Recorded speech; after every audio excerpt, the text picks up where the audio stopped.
And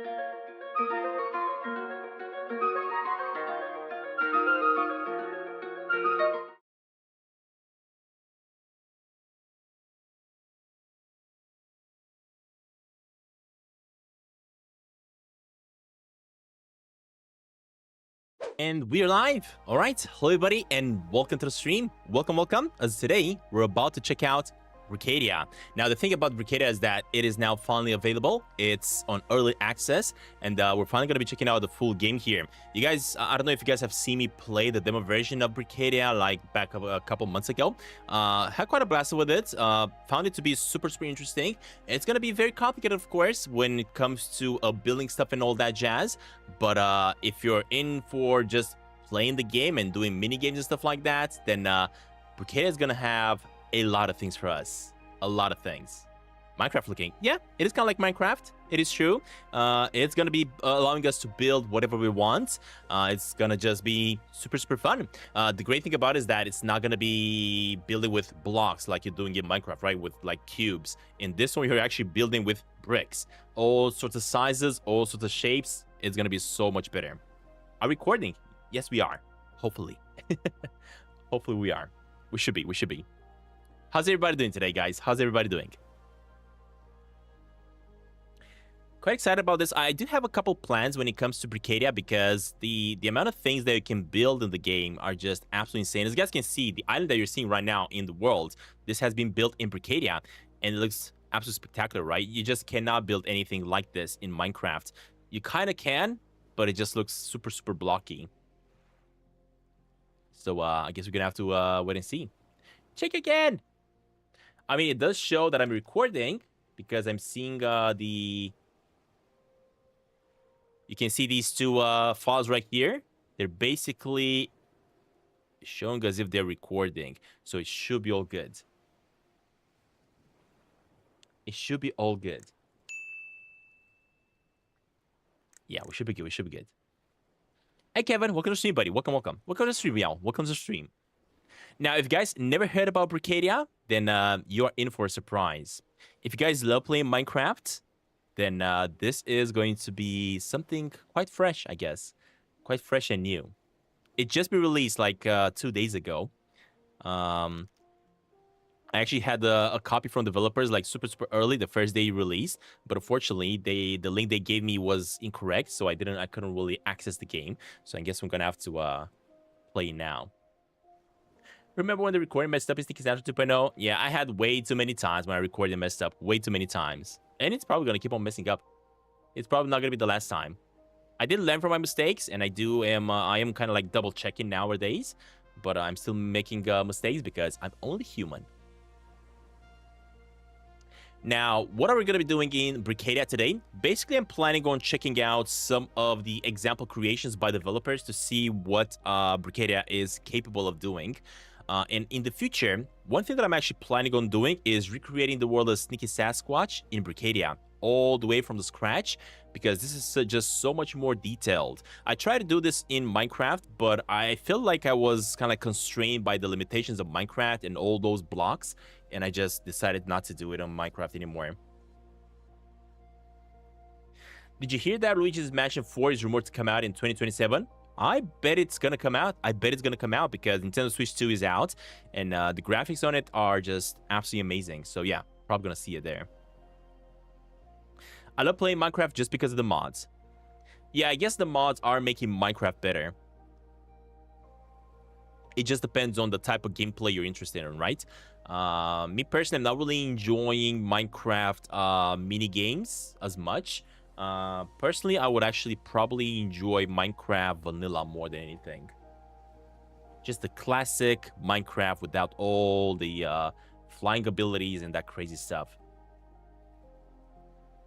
Prison boss. Prohibition. Never heard of it, no.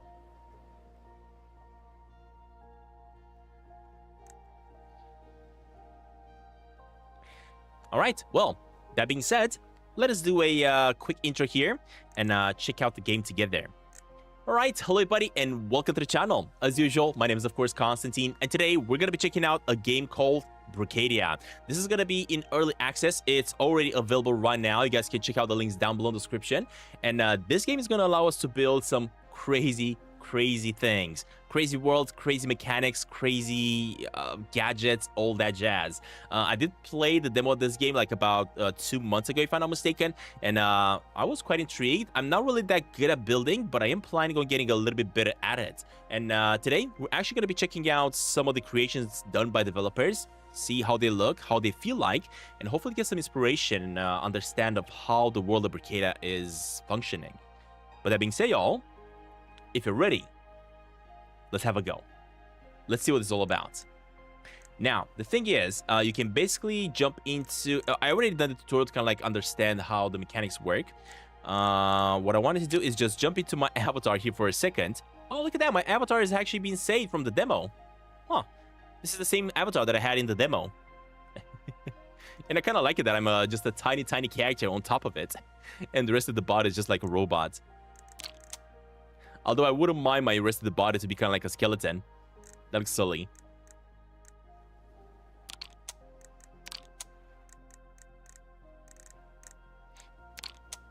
Okay, let me make the rest of the body here kind of like skeleton looking as well. Same for the legs. I want to be riding on a skeleton. There we go. Skeleton with bunny flip-flops. Much better. Alright.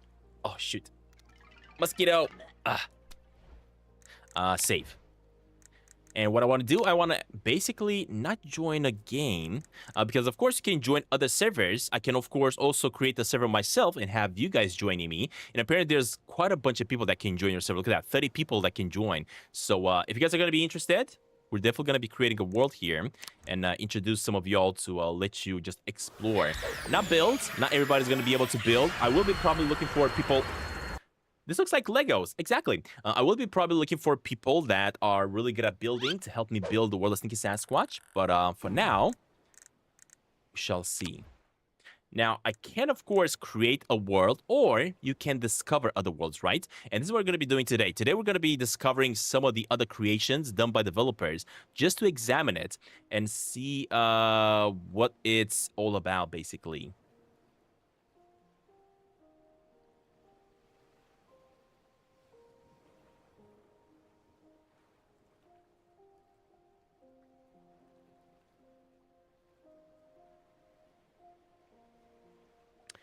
All right, so what do we got here? What do we got? Let's see. We got some new creations by random people. We got the top creations here. And one of them that I actually wanted to check out is basically the locomotive. I'm actually quite curious about this one because this is just basically going to show us what Brickadia is capable of doing. Oh, look at this. This is our character. So basically in Brickadia, you can actually make stuff like a locomotive. I mean, look at how detailed it looks. This is just absolutely insane. Absolutely insane.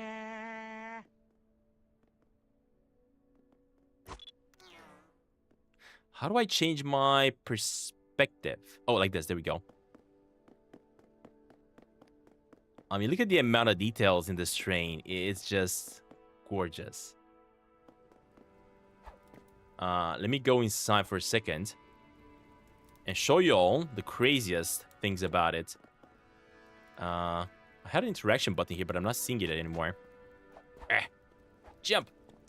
And as I was saying, the craziest thing about the locomotive, not only that it looks absolutely amazing and super detailed, but guess what? You can even interact with stuff like opening up the hatch. I think you can even ring the bell, the locomotive bell, and you can even turn it on. Look at this, guys. Look at how amazing this looks. I mean, you can actually build stuff like this in Brickadia.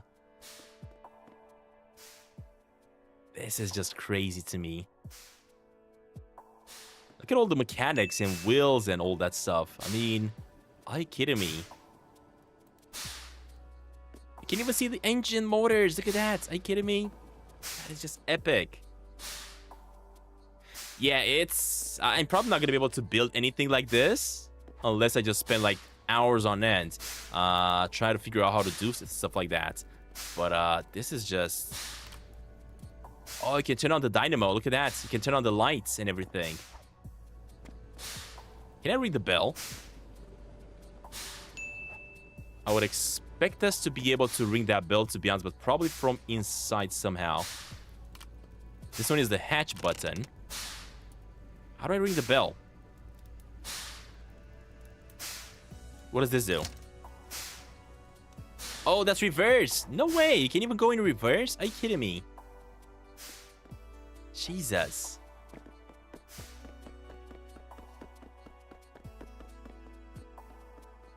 Can I open this up, maybe? Oh, that's causing it to break. So those are the brakes. Huh. Okay. Oh, you know what? I think this might disconnect it, maybe. Or maybe not. I don't know. And the great thing about it is that, yes, this is how you actually see... let me go flying a little bit. This is how you actually see the locomotive functioning and everything. But if you go all the way over here, you can actually see the way it's been built up. Because developer, the person that created this crazy thing, has also opened it up. So you can also see all the pieces working together and everything. Just kind of give you an idea on how you could build something like this. And what's really great about the game is that there's also going to be prefabs in the future. So basically you're going to be able to grab this locomotive and bring it to your own world. There we go. It just stopped. That is so cool.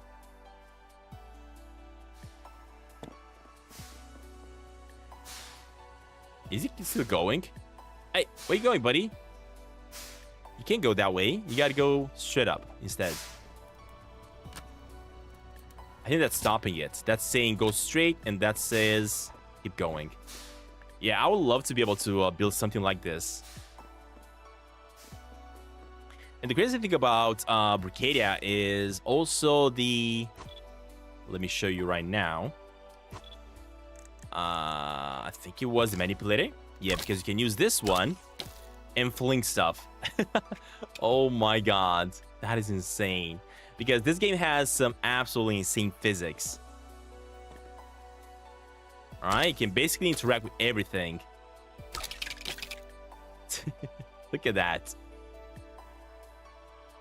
That is crazy.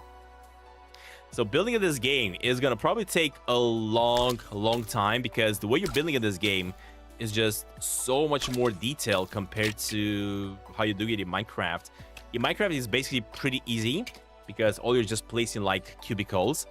But in here, you're just going to have to place like block by block. Yes, you do have other mechanics, other things that allow you to build faster. Let me see if I can show you right now. Builder. So I could basically build something like this, like a lot of cubes this way, much faster. But yeah, it can definitely be so much more detailed when you're building stuff. So for example, you want to make like some stairs going to your house and stuff like that. These are just tiny details that I'm seeing right now, of course, specifying, but you guys get the point. Look at that. It can go up. The building mechanics are just so much easier.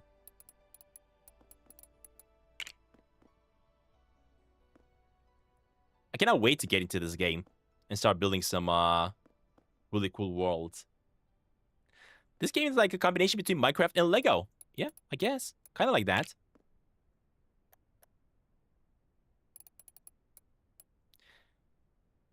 Reset switch axis. There we go. And look at that. So easy to build. And the great thing about it is that I'm not using any mods right now, right? This is the standard version of the game. This is how the game comes out of the box. And not only that, but the game also has some really crazy admin privileges that you can make out of the box whenever you're creating a server. So basically, you're creating a server and you're inviting your friends to come on over. You can easily protect your world from being griefed and stuff like that.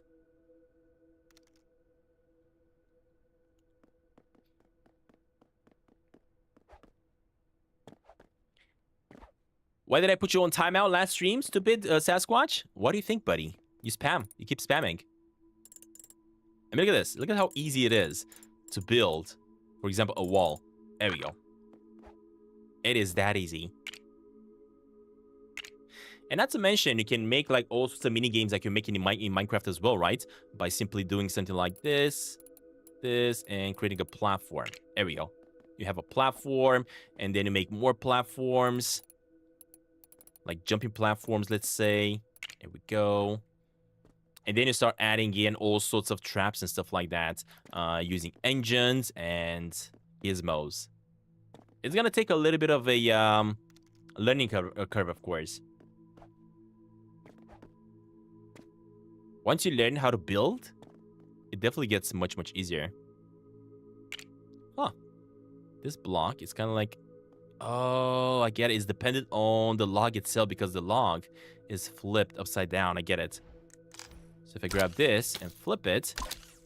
Look at that. This is, of course, stuff that Minecraft is missing. Minecraft has no physics in it. So this right here is what's going to make the game super, super epic. And I'm pretty sure you also have the ability to, whenever you're building something, you also have the ability to tell the world, this should have physics, this should not. For example, the rail here, the train rail, you cannot interact with it. It has no physics, no nothing. It's attached to the ground, and it's stuck there. You can't really mess with it. But of course, this is just one example. Let me go back to the main menu and check out more of them.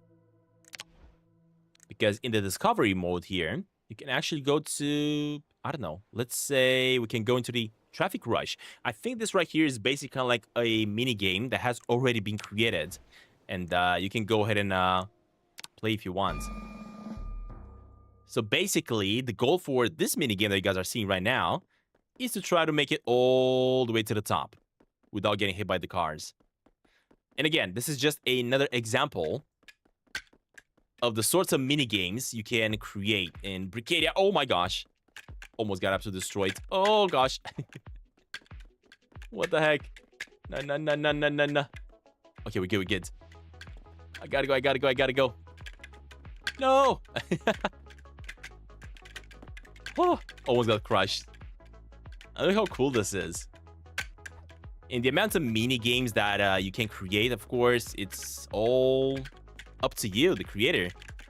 Because everyone can actually create their own mini game using the tools from Brickadia. Oh my gosh. Oh my gosh. I made it so high up. Are you kidding me? Dang it. Almost made it up there. And of course, you can disable permissions for specific... Oh my gosh, that came way too fast. You can disable permissions for specific levels so people cannot fly, cannot build, or destroy your stuff. And this minigame actually right here, it's pretty easy to build. Oh my gosh. It's also all about luck here, of course. But again, this is just one example of the type of stuff that you can create. Mini games like these are going to be super successful. All right, next up, not to mention, of course, we do have the ability to make mini games like this, but we also have the ability to make kind of like shooting galleries or parkour challenges or racing areas, right? You can actually do all that type of stuff in this game. So for example, let's check Bevel Bend Raceway. Let's check out a racing game. There we go. But what I absolutely love about it is that the attention to details. Look at how beautiful you can actually create the settings in the world. Brickadia. Look how cool this looks. I wonder if somebody has made New York City yet. It's possible. Maybe then they haven't finished it because it's quite tricky to make an entire city. But maybe they already started it. I don't know.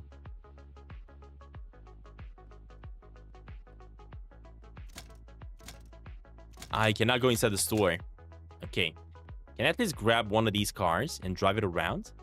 Let's go with purple. You can! Look at that. So of course you can make your own cars, you can make your own races, and do all sorts of mini games. And this actually looks pretty cool. Not only that, but let me show you all how this works as well. So basically, when you're building these cars and everything, you also have the ability to get the connector, builder, painter, applicator. And you can interact, for example, with the motor over here, with the engine. Wheel engine. You can set up how many kilograms, how much weight your car has, water drive force, water steering force, acceleration. So basically, top speed right now is 1,000. I could go with top speed being 2,000, for example, just raise it up a little bit, and just save it like that, and see how much better the car is now. There we go. And as you can see, the car already feels much, much faster.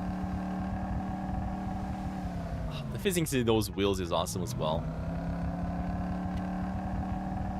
Oh gosh, I'm stuck. It's a little bit tricky to control, to be honest. So I guess you gotta edit a little bit the handling on the vehicle to try to get it even better for sure.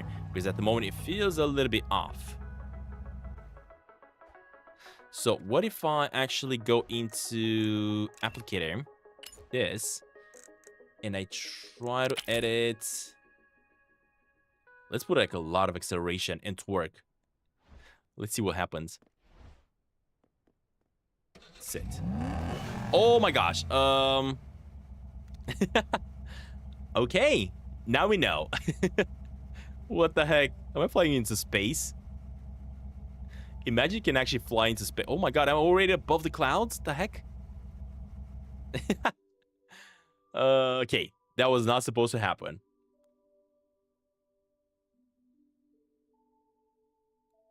When you rebuild Sneaky Sasquatch, can you play it as you would in a real game in Sneaky Sasquatch? I guess you would. I don't know. It just depends on the type of mechanics you're actually introducing into the game. Of course, building the actual world itself is going to be the first part. It's going to take a while.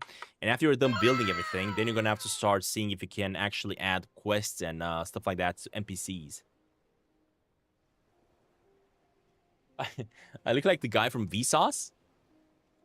Maybe like the younger version of him.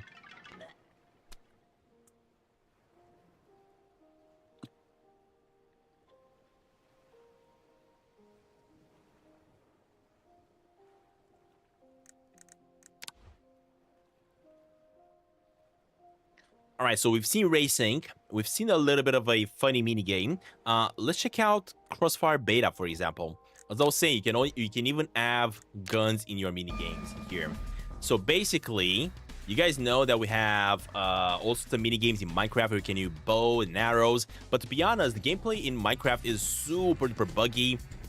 You can never really play something that's super competitive, right? Because Minecraft is super duper buggy and it's very, very much server based. But check out how awesome guns feel in this game. Look at this. Look how cool this looks. I love it. You have pistols and stuff. So yeah, you can even create mini games like this, shooting arenas, and basically do kind of like battle royale style of games. It just depends on the way people are building the worlds. Oh shoot, look at this. It's kind of like a grenade launcher. Are you kidding me? Oh my gosh, that is a grenade launcher. That looks cool. Not to mention the graphics. The graphics look super stunning in this game.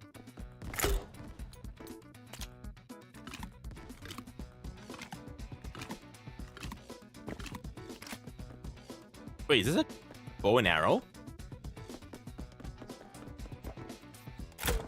Oh my gosh, so many weapons. Look at all this. There's just so much stuff.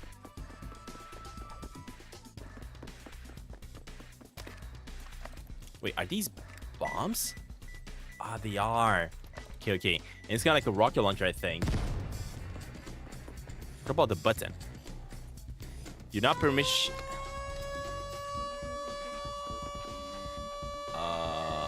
Okay, I don't know what I just did there. Am I supposed to throw a bomb in there or what?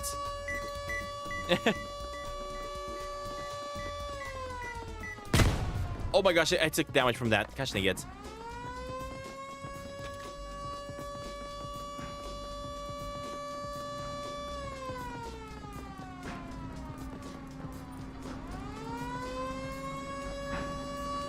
I don't know what happened. Oh, I think I just activated some sort of an atomic bomb. Because the doors are closing in. Look at that. What?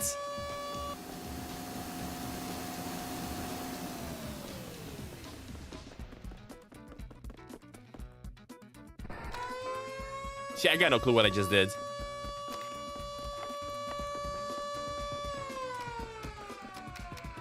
I can't shoot this, though. Oh, because you got it. Oh my god, this weapon is awesome. So you're basically aiming, and your aim is attaching to whatever you're aiming at. Come on, let me through, buddy. Let me through. So, for example, there's an enemy over there. You do this, and you shoot. Or you aim over there, for example. You look at that side, and your arrow is going to go straight to it. That's cool.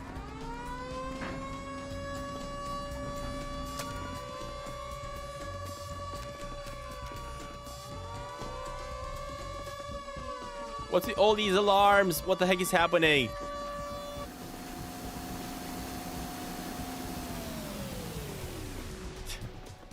I got no clue what's happening. Oh, it was kind of like an atomic bomb, and I was outside. Okay, I get it. I get it. Okay, so this is just an example of another mini game you can actually enjoy playing, right? I would love to actually create all sorts of mini games in this world. What else we got? We got like shooting galleries, super parkour challenges, as I was saying to y'all, that you can actually create and enjoy. Look at this. So basically everybody starts from this point on, and they can just try to see if they can make it to the end. Oh shoot, that's not gonna work. And if you do fall down, you do respawn, of course. Ugh. Oh my gosh. I was about to ask, how am I going to cross now? This is a pretty big parkour as well. But of course, this gets so much more chaotic when you're... Dang it. When you're playing with friends. When there's a lot of people. Oh, you can even see the dead bodies. Once you fail. That's cool. So yeah, this gets super, super chaotic, right? When you're playing with friends, because it's just gonna be a lot of people try to cross. Oh my gosh, this is annoying. Hey, how do I jump properly? Oh, not like that. Dang it. Are you kidding me? I just barely touched it.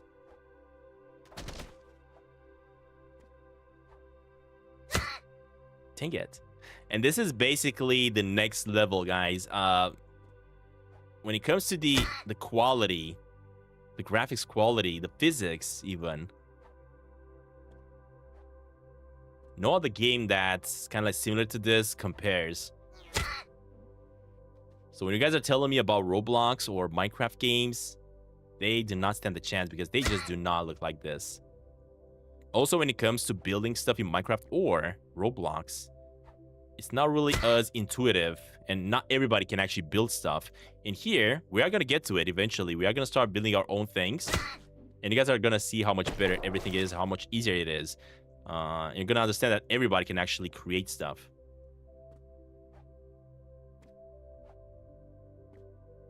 Oh, made it, finally.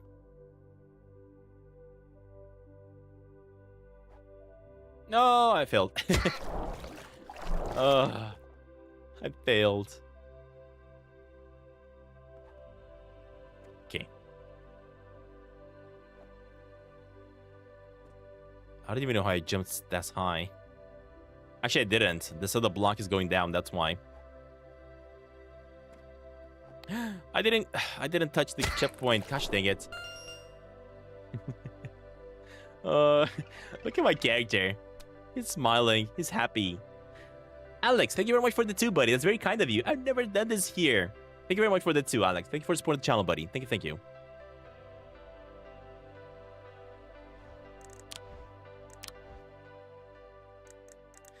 All right, let's see what else we got. A shooting gallery. Logic gate intro. Oh, the great thing about the logic guide intro here is that it's basically going to teach us how logic actually works in Brickadia. It looks like a Minecraft parkour course. Exactly. So basically your imagination needs to run wild because everybody can create their own things here, right? All sorts of mini games you can create. You can even recreate Squid Games if you want to, for example. So let's see what this intro is all about. Because yes, you are ultimately going to build everything using bricks and stuff like that. But at the end of the day, in order to make these mini games function and in order to make them fun and look good, you also need to kind of like learn logic a little bit to know how to connect certain things, how to open up things, close things, and all that jazz. So for example, right now we're going to be checking out a quick beginner's guide on how to use logic. So we got beginner, intermediate, and advanced. And I think you can actually click on this. And here, you're going to have a little bit of a learning tutorial on how to use stuff and how to also make these buttons and everything. This reminds me of Dreams. Yeah. It does kind of like have a little bit of a Dreams vibe to it, but on a much more powerful engine.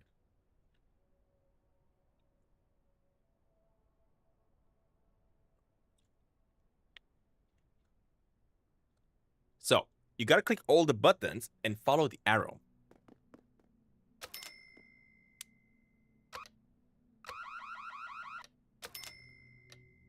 Okay, so basically we got 3 types of buttons here. We got one that you just click and hold, and as you can see, it only makes one noise.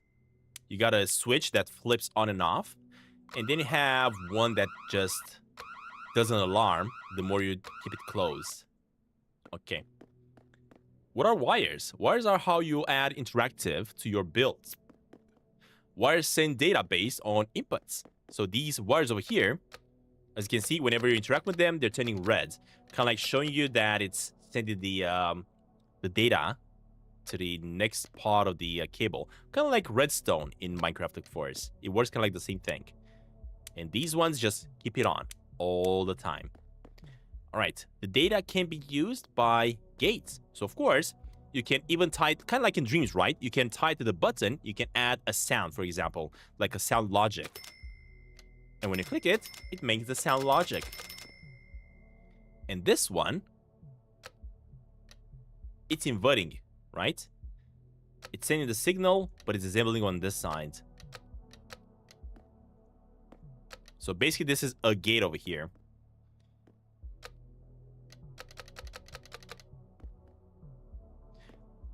Reroute bricks help with organization. So this just shows how messy a button can be if you do like this. But then you can easily also reorganize this with a reroute thingamajig. So that one allows you to kind of like organize things a little bit. How do I use wires? Well, open your tool and select the connector. So if you go in here, we got the connector. This one is the one that allows you to place cables around. All right, what else? Aim at the bottom here and click. So I'm guessing it's talking about this button over here.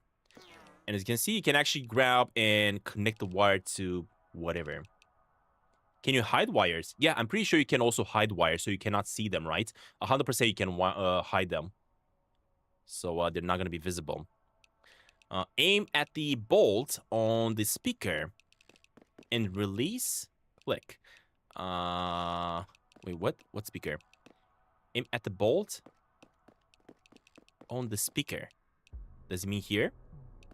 And release, click. There we go. So we basically got the wire connected. This hexagon is a wire port. So this one right here is kind of like a port. You can connect from over here. Connect more things. Wait, this is a chair. Huh.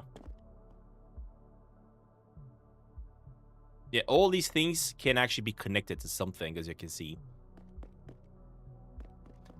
Does this board have anything on the other side? Oh, I cannot see. Never mind. Cannot go on the other side. Now, let me check and see if I can hide them. So that's how you break the cable. This is how you put it back on. Volume, pitch, inner radius, enable, repeat variance, directional, one-shot audio play, audio track. Oh, you can select the audio. Okay. I want to see how to hide the cable. That's one thing I'm trying to figure out right now, since you were asking about that, DP.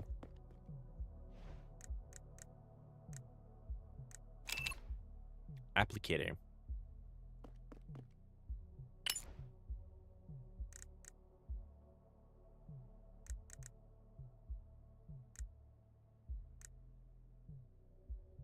Component visibility.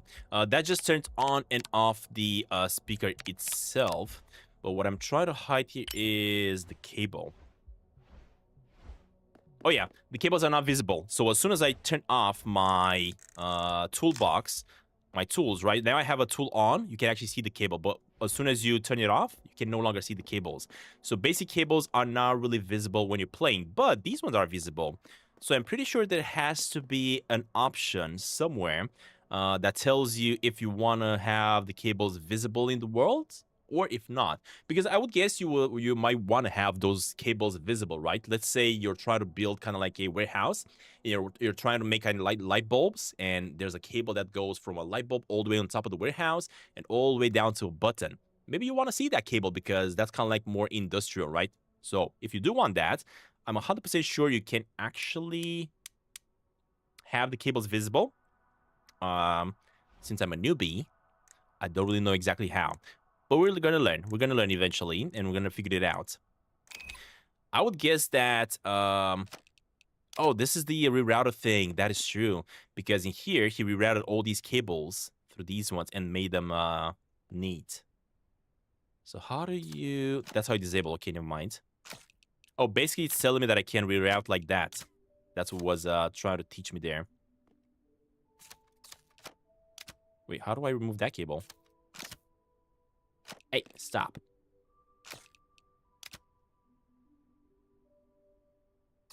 Ah, and depending from where you're dragging to, I get it. So for example, if I drag a cable from here, for some reason it's disappearing.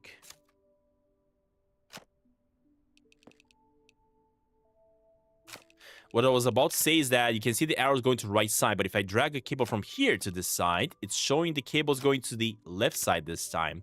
I get it. Okay. Now, let me figure out how to make the cables invisible. Hold, Alt, Advance. Not that button.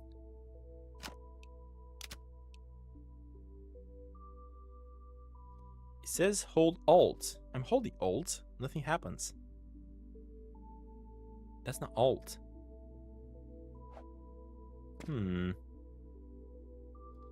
Select last port. Nope.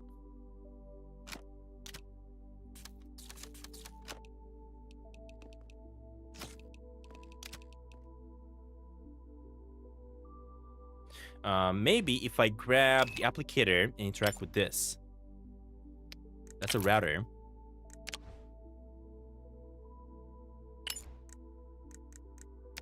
Ah, there we go. But again, that only makes that specific thingamajig visible and invisible, not the cable itself. Yeah, I am gonna have to look into it and figure it out. Oh yeah, it is crazy how well this game runs, exactly. It's absolutely insane, because it's a huge world with lots of things that you can actually apply, and there's just no lag delay or anything like that. And also, I think I'm playing it at full graphics right now. I don't have the NVIDIA reflexes or the DLSS frame generator or stuff like that, but I have everything on Ultra. And it's just running super smoothly.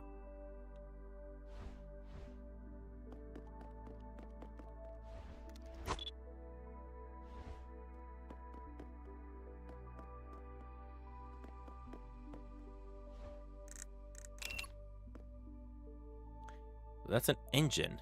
Enabled. Player input. Control, drive, steer. Ah, okay, okay. So you can use the chair. I get it. Control, drive, steer as well. Logic gate intro. What are logic gates? Logic gates are special mathematic bricks that move data around. They have inputs and outputs based on their function. So we have NOT gate. This is a NOT gate right here. You can see how it actually interacts. So basically you're using a NOT gate in order to make a switch. Then we have an AND gate. So you do this one, nothing happens. But if you do this one as well, then it happens. Because basically this button and this button sends the signal, right? So this button, nothing happens. And this button, then it sends the signal. Then we have an OR gate. So basically either this one or this one, right? This one, it does something. If you have both of them, it also works. But if you have only that one, again, it also works. And XOR, what does this do? Exactly. Only one of the buttons is the one that's going to activate. So if I activate both of them, it doesn't work. If I deactivate that one and have this one, it works. If I deactivate this one and have this one, it works. So this is a little bit of a tutorial to kind of like teach you how the logic things work. And I actually feel like whoever made this logic tutorial here, good job. This is definitely what these type of games need in order to get people to understand logic a little bit better. Boolean is the name for values like yes or no, true or false, on or off. Named after George Bully. Interesting, I didn't know that. I guess that's a little bit of a fact there. You might use the NOT gate if you want something to happen when a button is not being held. Ah, get it. So basically we got a couple of I think these are the NOT gates, right? Yeah, these ones right here, NOT gate. So we have a couple of NOT gates and see what happens if I click on this. So if I click and hold, you can see how the connection actually moves.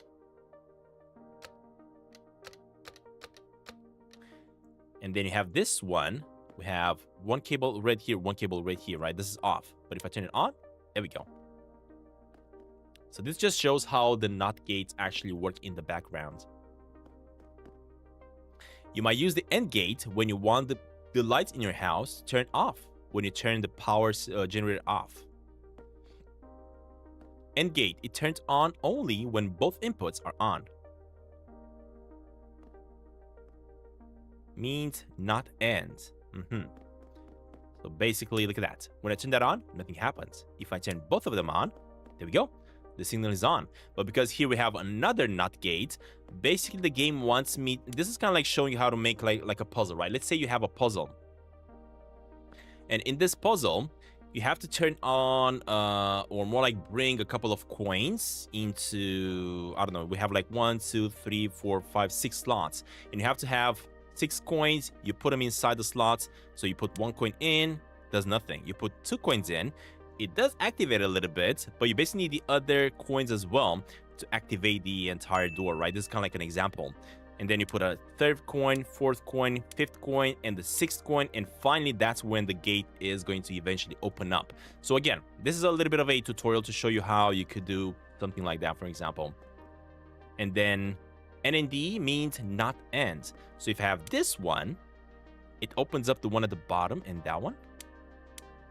No, that one is closed. But if I activate this one as well, there we go. You can see the results. OR gate, it turns on when any input is on. OR means not OR. There we go. So you can see how this works as well. So basically this says that it turns on when any of the input is on. So any of these buttons, if I turn it on, it turns on the entire system. Again, here, boom, it turns on the entire system. So this is how you can actually use all the logic. XOR gate, exclusive OR, it turns on when one input is on. So there we go. That one is on, but if I turn another one, it basically turns it off. So that's not going to work. You could use this one, for example, to kind of like do a puzzle where only one specific button needs to be turned on, and the player needs to figure out which one. It's like a not equals gate, but for switches. All right, what do we got? Buffers also work with numbers, integers, and players, and they can be used to make timers, clocks, flashing lights, your dreams come true. So we got buffer gates, right? Yeah, these are super cool to use with timers. For example, yeah, look at that. So I click on this, it takes a couple seconds before it actually turns on. And this is, of course, 100% editable. If I grab myself the applicator tool and I interact with this, I can go into edit, and this is where I can say how many seconds we gotta wait. So let's say we want to wait 2 seconds instead of 1, and 0 seconds to wait. Boom, you do that, and now when you click this, you're gonna see that's gonna take longer to activate. There we go, much longer. Now it was 2 seconds compared to this one. That's 1 second. Ah, and you don't have to hold it. You just click it once, and it does it for a short second there.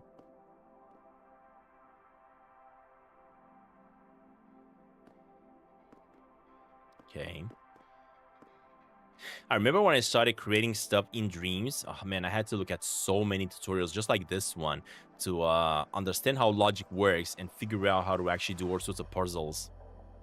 This one is basically once you actually turn it on, once you turn on the switch, it's kind of like on a timer that's turned on and off after a couple seconds. Again, pretty cool little logic that you can use in puzzles. And then you have math gates. This guy doesn't cover math, but I would recommend learning. Yes, math is really good when it comes to logic, that's for sure. Personally, really bad at it, but it's very important.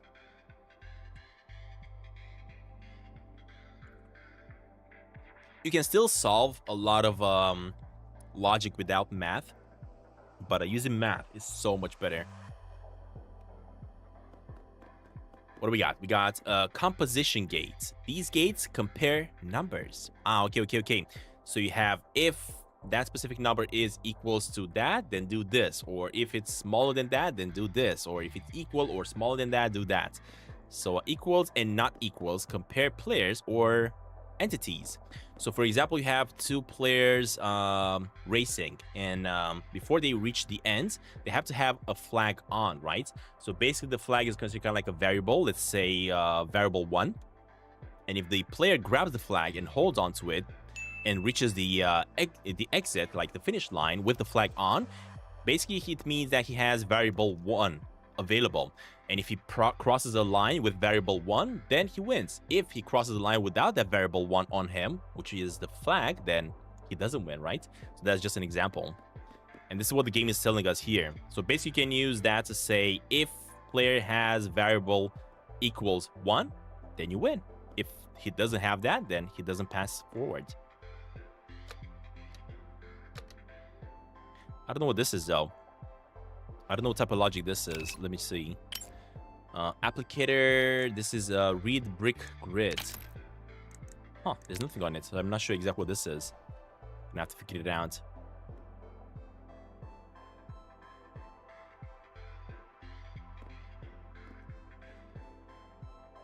Got a friend?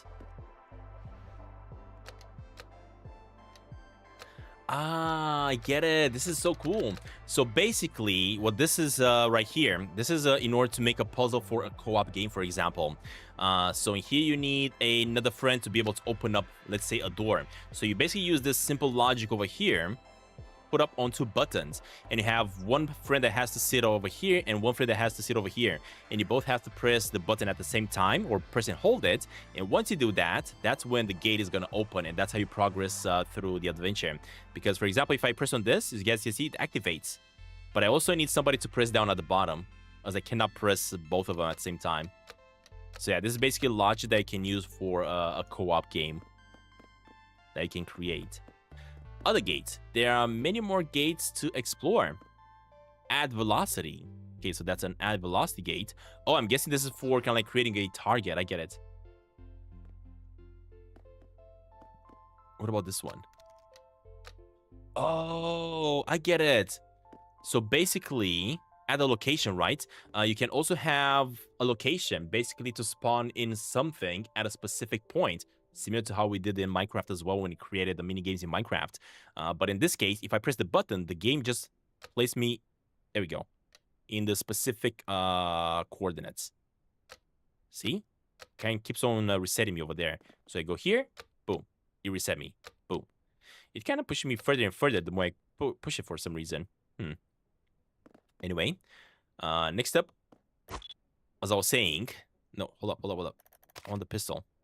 That's a target. Oh, exactly. So if I interact with that target, it adds a little bit of velocity to my character. So again, this is one thing you can use in order to create your mini games. Of course, if you're good at shooting, you can keep on flying. Ah, dang it. See? So again, many things can actually be done in the game if you know what you're doing. What is this? Input splitter. Enter the seat. I would, but...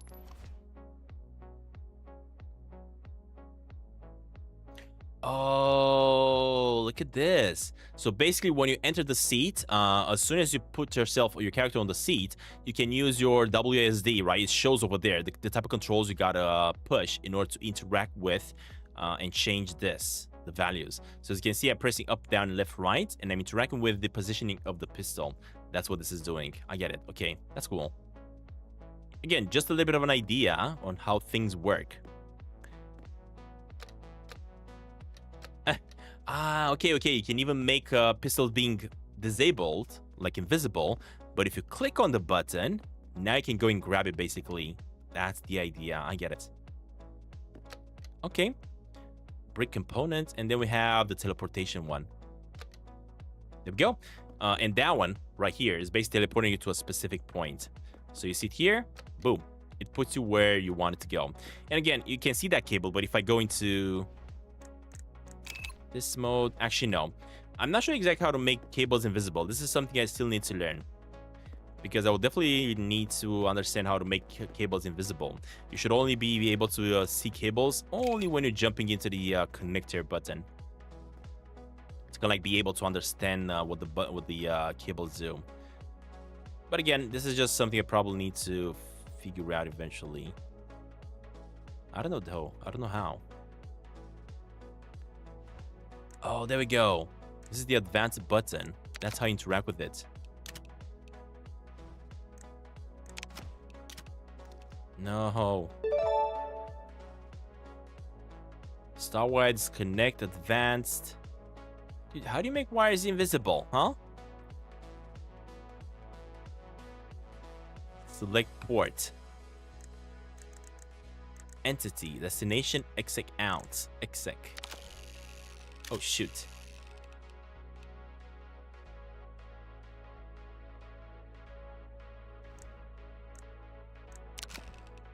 Yeah, I got no clue. I got no clue how to make him invisible. We're gonna have to figure it out eventually.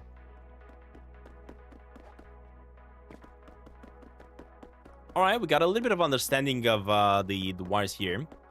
Really familiar, of course, really familiar space, because this feels quite a bit like Dreams for sure.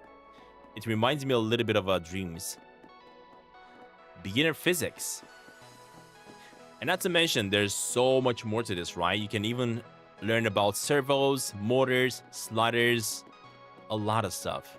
Servos and motors can be turned on and off using switches or gates. Sliders can have their target position set, or even user position as inputs. So for example, there we go. It's how you make like a rotating thingamajig. And of course, if stuff are confusing, you can even just let this do its thing, grab the applicator, and go inside the actual server itself to, actually this is a motor, and basically see the settings, what type of settings the person has put in order to make this function. And if you just replicate all the information here, such as the speed, torque, and damping, and everything, you can even make yourself these objects as well. Okay, what about this one? Aha. So this one is basically like an elevator. This is how you make an elevator.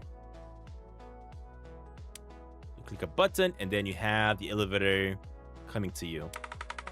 Same here, but this one is going straight up, like super fast, right, compared to this one. This one is taking a little bit, and also has a little bit of a, okay, a stopper. I can even make sliders. There we go. Okay, pretty cool.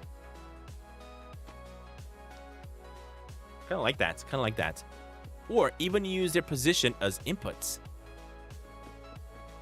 Servo targets. Servers can detect when they have reached their target position with at target. Ah, I get it. Oh, that's cool.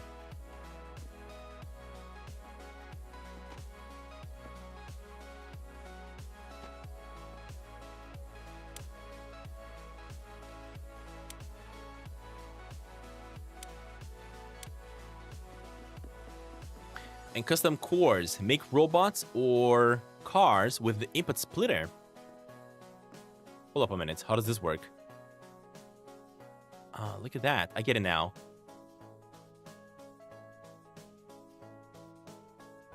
Huh. Yeah, it's definitely going to take quite a while to understand how all the logic works. But again, this is reminding me a lot of back in the days when I used to learn how to make stuff in dreams. Intermediate, edge detector, wire techniques. The following sections are grouped by varying techniques for getting the most out of wires in Brickadia. Go through the beginner section to get familiar with the basic first. Yeah, I already did that. So what is on edge? When a number changes, it can go up and down. A rising edge is when the number goes up. A falling edge is when the number goes down. True to false equals falling, right? From 1 to 0. Or false to true from 0 to 1. These flash very briefly. Yeah, I can actually see them flashing like super, super slow.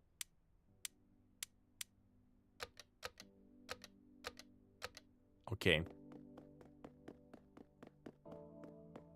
Why use an edge? Edge detectors emit a one-tick pulse. This pulse can be used for a single gate update. This allows for gates to remember and update values.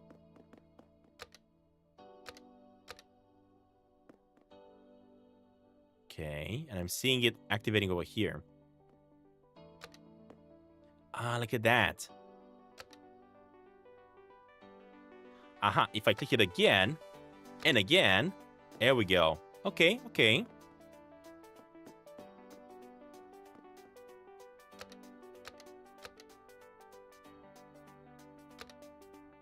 This one's holding it for a couple seconds. That's what I'm noticing. Under the hood, a Boolean edge detector can be created using the following gate.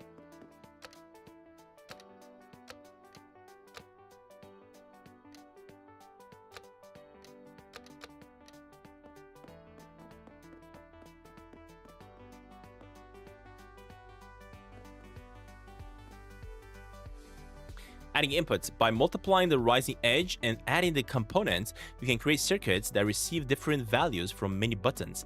So for example, this one, it's raising it just a little bit. But if I hit on 2, it should go further. And if I hit on 4, it should go even further. And if I do it again, understand the mechanics here. Okay, okay, that's cool. These are, of course, just examples of how to use the mechanics. Hey, hi there. Welcome to the stream, buddy. Welcome, welcome.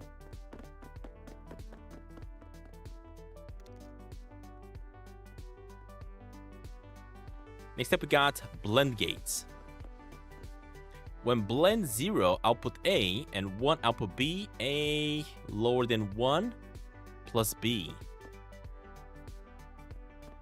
The blend gate is doing something called linear interpolation, which means go from A to B at constant rate. Oh my gosh. Alright, so if I turn this off, oh, I get it. So it just switches rotation. What about this one? This one is just position it up and down. Again, a lot of ways you can actually create a lot of super cool puzzles using these simple mechanics. Man, I remember back in creating, back in the days when I used to create stuff in dreams, I used to have crazy logic like this into my little games that I created. And I always kept on getting confused through it because I had so many strings. So many strings. For example, look at this. This is super complicated, right? Ooh, this does nothing, for example. Because I probably need the pattern. Here are a few things you can... so priority switches. Int only.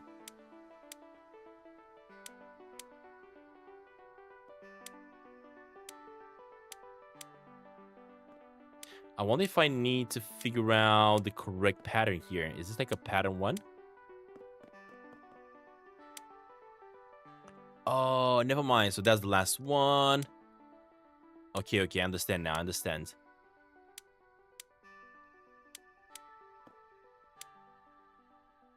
This one's bring it back, and this one's bring it back a little as well.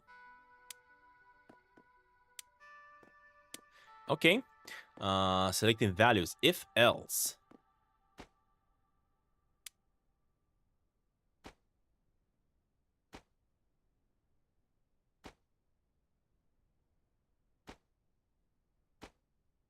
Interesting. Okay. Set, reset, memory.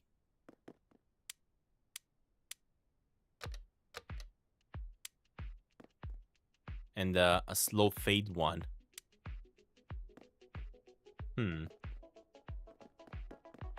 I'm definitely going to be coming to this tutorial quite a lot of times as I'm going to keep on building stuff for sure. This game is PC only, yes. Rerouter's trick.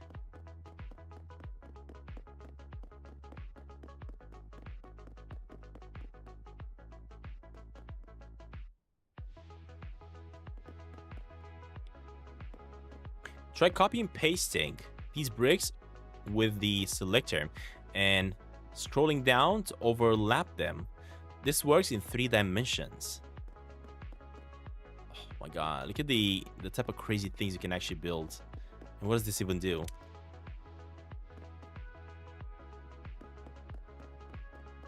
I got no clue.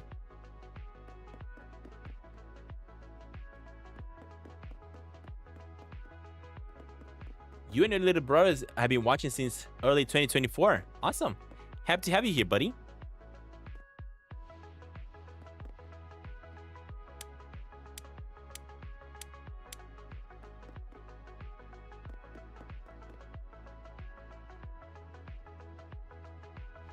So how do you copy stuff with the selector? Oh man, look at this. We got so many emotes. Wait, why is it not working? There we go.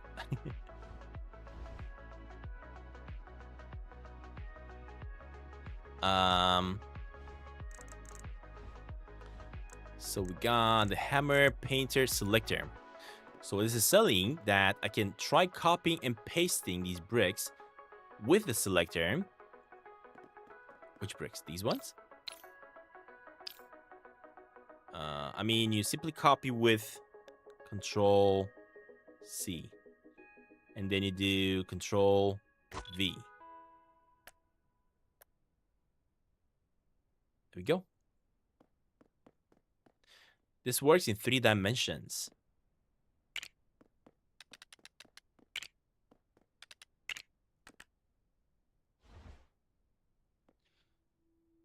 What type of PC do I have? A PC that I built my own. Pretty beefy one.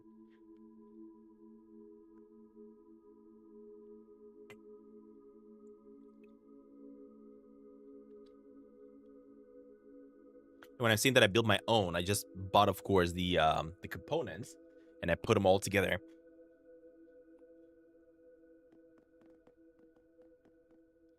Use tiling to build grids with data. I mean, look at this. Look at the amount of logic here that they built. Or set up circuits networks. So if I hit on this,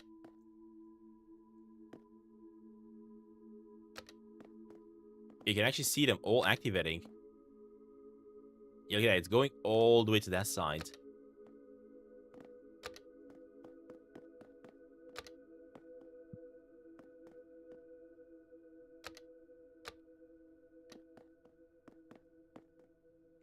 or send a lot of data. Oh, it kind of looks like you can also color the lights, the cables separately. Actually, not really the cables, but more like the connectors.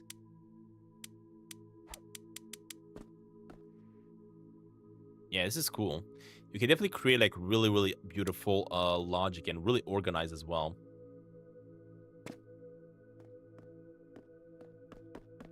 All right, let's keep going.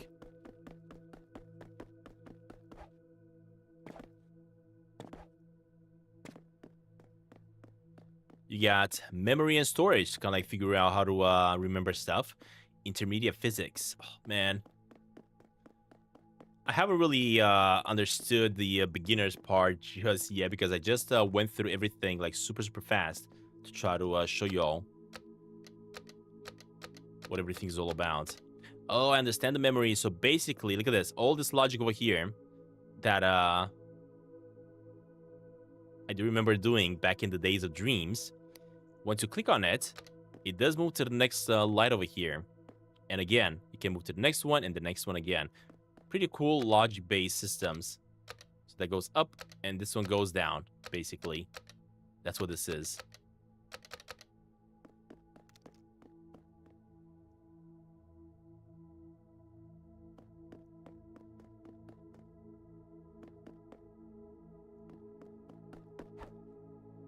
All right. I'm not gonna be I'm not gonna be boring you guys with the logic system here. Again, this is great that whoever built this made it in Brickadia, because whenever you're feeling like you need to learn a little bit more about the logic in dreams, you can always come to this tutorial and just give it a quick look to understand it better. I mean, look at the type of stuff you can make. Draw your sprite. What? You can't even draw? What the heck? Stack your sprite? Take apart the column. How do you even do that? Encode to binary. Oh my gosh, you already lost me, buddy. Store in the circuit. So you can store these numbers in the circuit. Are you kidding me? And basically the point here is to build kind of like a system like this. What? Copy this gate input. Which one? This one?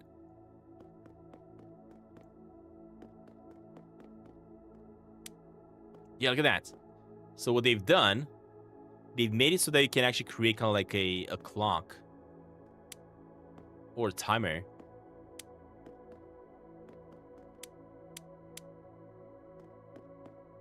What? How does this even work? I got no clue how this works, but this looks super cool.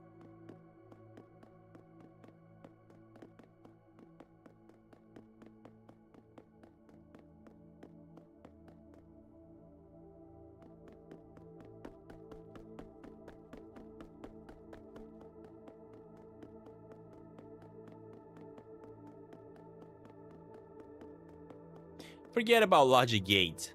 Oh, shoot. Wait, what? What do you mean forget about logic gates? That's the only thing I understand. I have absolutely don't understand binary or anything like that. So anything else they have here, I just can't understand. Although I would love if I could. This is just a lot of zeros and ones. That's all this is to me. What is binary? In Brickadia, integer values are made up of 64 bits. Bits are digits of binary representation of numbers. Binary counting works like this. Okay. So how do you use this? How do you make use of all this using binary? Forget about RAM. You will need to make addressable memory. These will be used to store data from your program. Forget about RAM, of course. And then forget about tapes. Dude, I don't want to forget about all this stuff. I kind of like can understand these ones much better.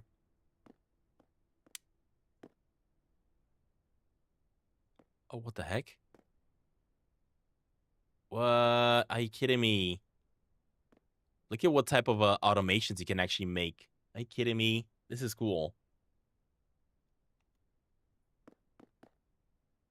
Yeah, don't expect me to know how to make this type of stuff. This is basically like a timeline, and you can make it basically make like sound, right? Whenever those blocks are hitting the yellow blocks, it makes like different type of notes, and that's how you probably could make like a song. Yeah, that's cool. Wait, I think this might actually make a sound. Is it?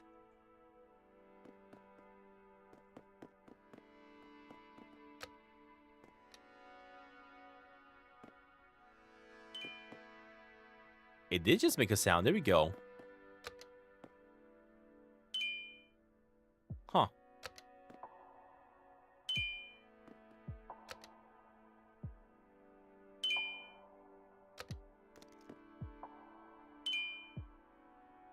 Yeah, I don't fully understand what's happening here. Sometimes you need to wait for things to stop moving before running more logic. Okay, makes sense, makes sense. This is, again, really useful, right? For example, if you make like an elevator, you can't just spam those buttons. You gotta wait for the elevator to stop moving, and then when it reaches its destination, then you can spam the buttons and move to a next destination. Again, just another example. All right, pretty cool that they made this. Whoever made it, good job. Because it's definitely gonna allow people to learn how to build stuff. So you want to build a door? No way. Look at that. People even made like quick examples of how to create doors in Brickadia. Let's check out a couple examples. Question mark.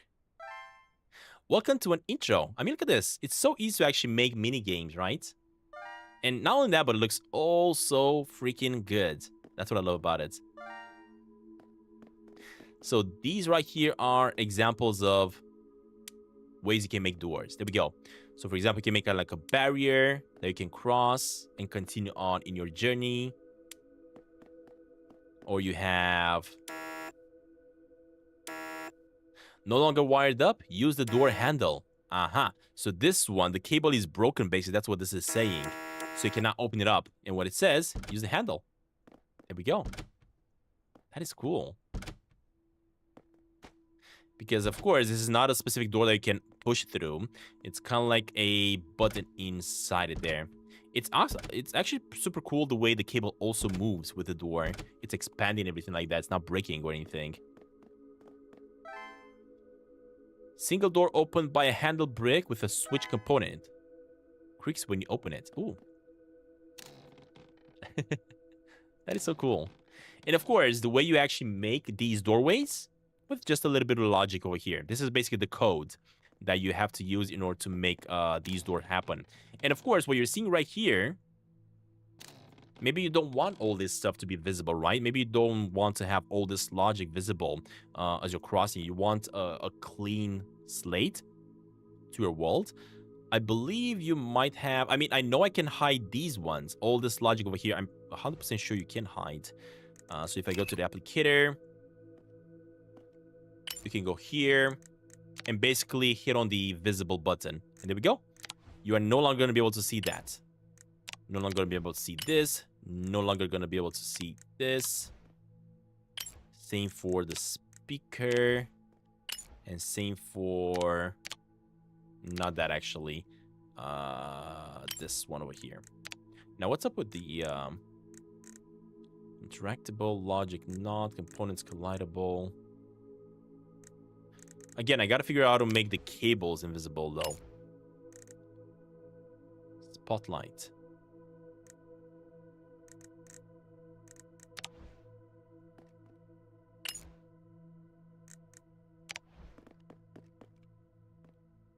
So if I disable this, there we go. All the logic back there. It kind of looks like I deleted it, but no, I just made it invisible because you don't want to see it as you're going through the house. And again, you have to do the same thing with the cables and everything, with the cables and those connectors as well. And there we go. And this way, your game is going to look super, super clean. But of course, having the logic is quite important. Now, yes, it is disabled, right? You can no longer see it. But if I grab myself a tool, they show up back again. So this way you know where you have the programming base. You're not losing the programming for the actual door. Now, why is this going all the way up there, though? What is that? What is that even? How do you... I don't know what this is.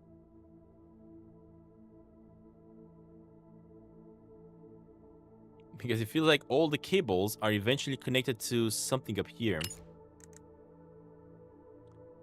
Logic not interactable. Huh.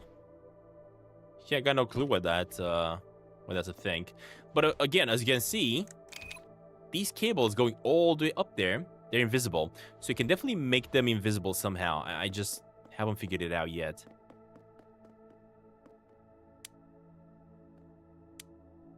Ah, this is so useful. So basically you can have two buttons, right?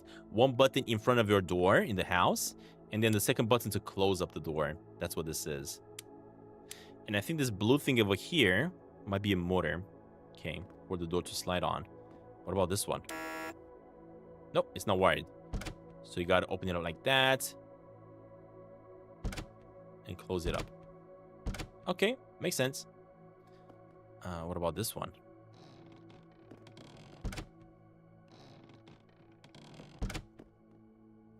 Same thing. What about this one?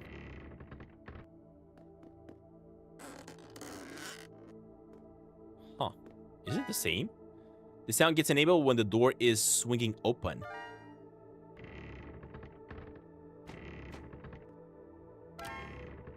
Ah, there's locks on it. Are you kidding me? You can actually put a deadbolt. So you can close it up like this and activate a deadbolt to go through this thingamajig. I get it. And if I try to open it, it doesn't allow because of that deadbolt. Oh, that is cool. This is a really cool mechanic they made for the door. Open this up. And there we go. Okay.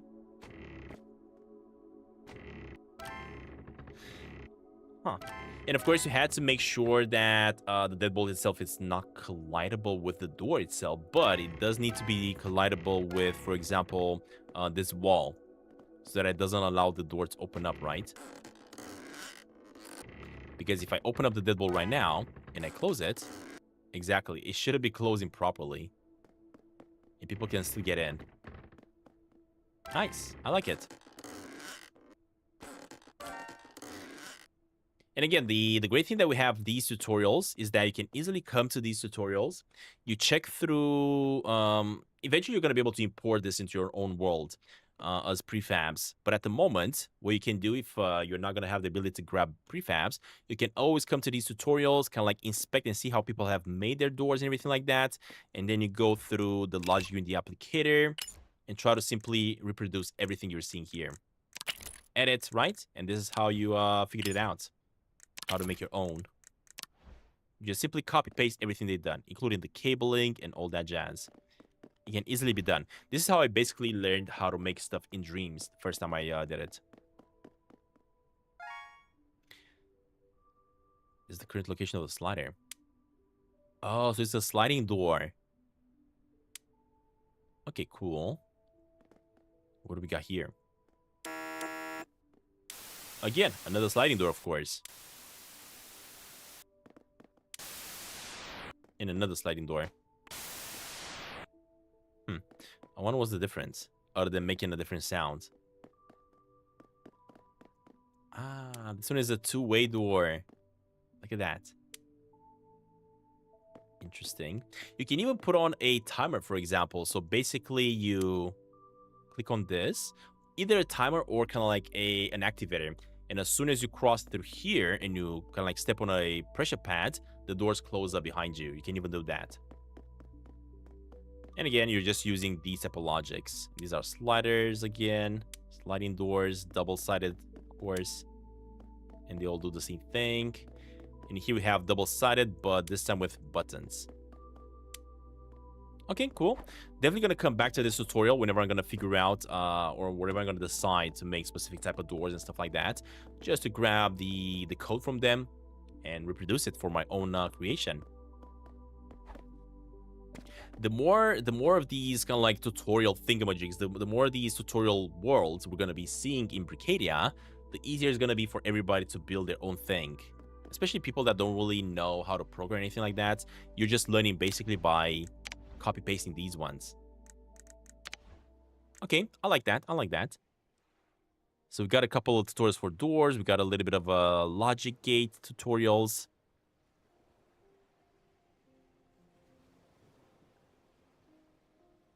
Pyro World. That is cool. Man, people started building up a Western world. Are you kidding me? Look at this. Oh, no way. I mean, look at that. You can even make like server rules. So you can basically create a really beautiful server looking like this, right? And you can even have server rules over here where people can go in and read. For example, rule number 1. Read the description. Rule number 2, right? And it's super easy to actually make these ones. I'm pretty sure about it. Let me see how you make them. So basically, I grab the applicator. Oh, these are just node, basically. Just node blocks. Exactly. So these are just node blocks. You go into interactive for general conduct rules, and this is probably the message you want to put on. So for example,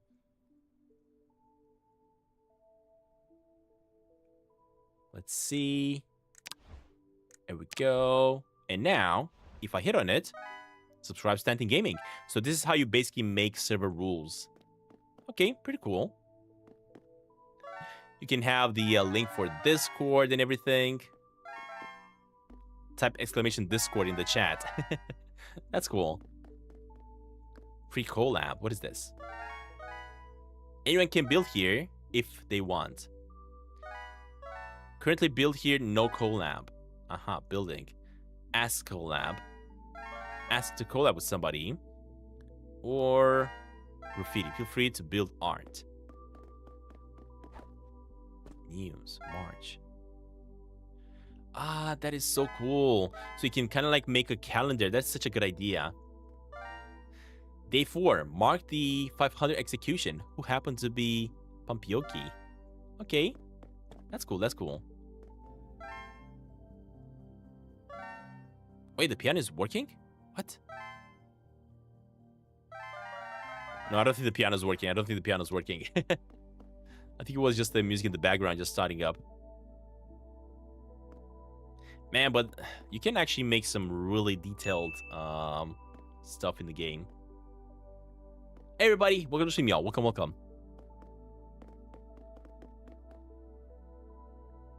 I mean, look at how beautiful the world is. Wanted, dead.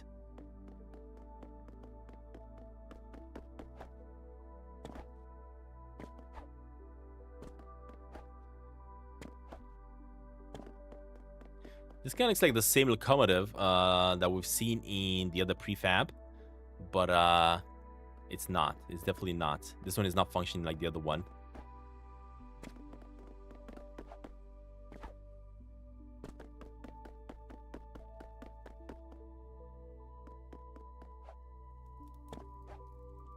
Man, the amount of details that they put into this game is insane. And also when you're creating banners and stuff like that, look at how detailed you can actually make them. How well this looks. This is cool.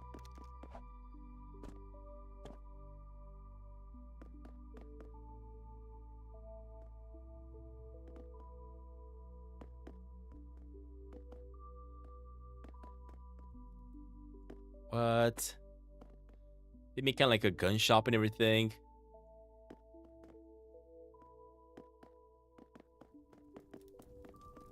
It's gonna take a while for me to learn how to make everything as detailed as this, for sure.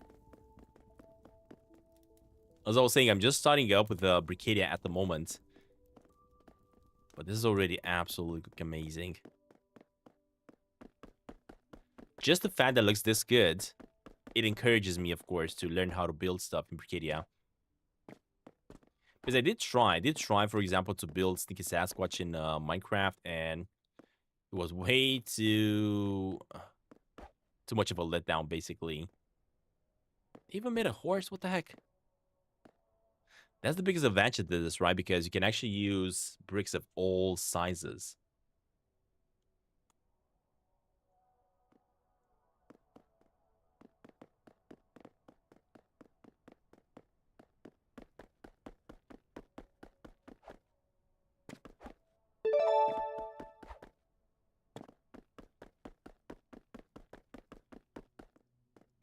Yeah. The heck is this? Is it kind of like a troll? Yeah, it sure looks like it. And of course, it's super easy for developer to just simply place kind of like a interactive button on it, and you could chat with this character and everything, and do quests and all that jazz.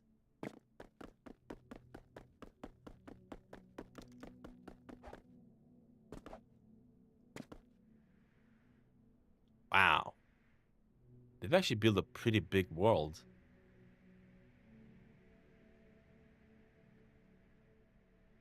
And of course, the reason people are building these ones a little bit above the ground is because they might just want to create like cave systems and stuff.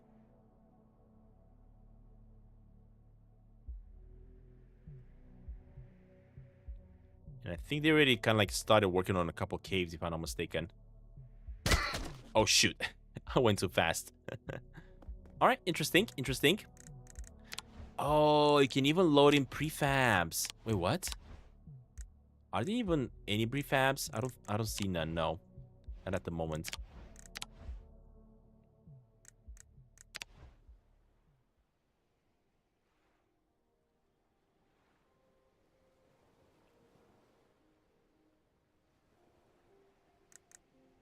Show more.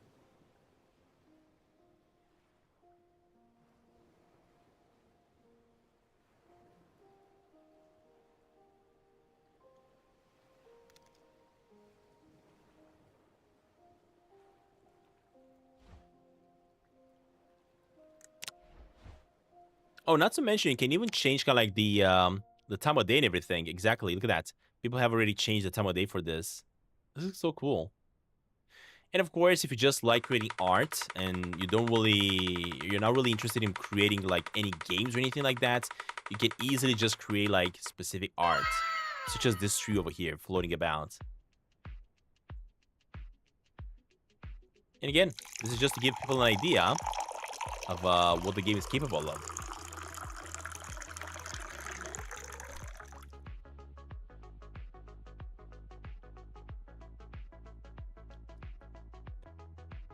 Thank you for the water.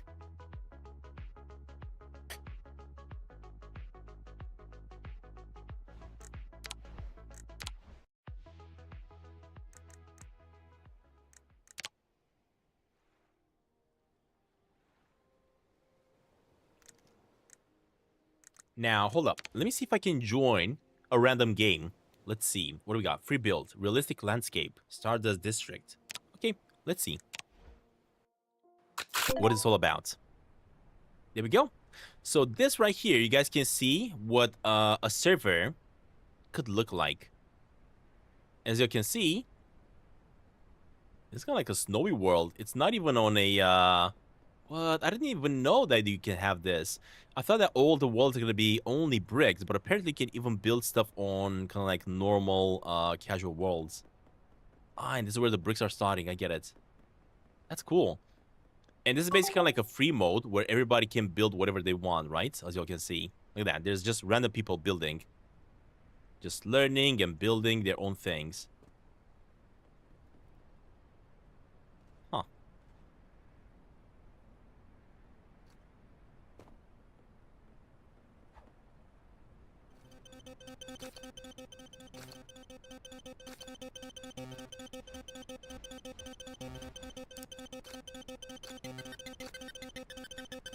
What the heck? This guy just made some music. It's making like a clubby here.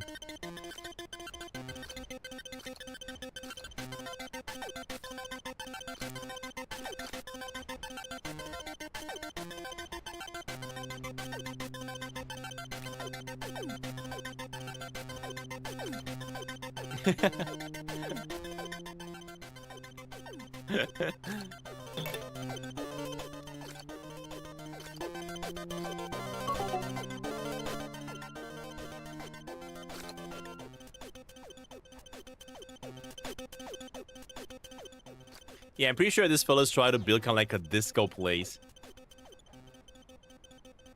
Hi, thanks for checking out the server. I hope you have a great time. Yeah, it's pretty insane. It's pretty insane, to be honest, buddy. I'm just trying to kind of like get the grips of everything. I'm absolutely impressed right now at how well everything moves, to be honest. Well, this is cool. Yeah, I'm pretty sure this person is trying to create kind of like a disco club. And we're gonna be able to dance here.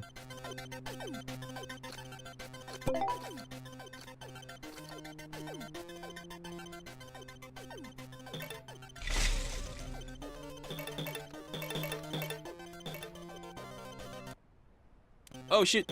Hey, why'd you stop the music?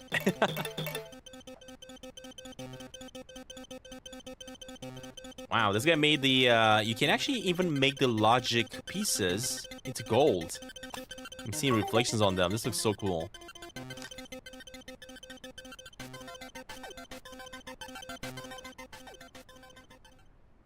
Isn't a person trying to build an airplane over here, apparently? What? Oh, man. This kind of feels crazy that you can actually build everything brick by brick.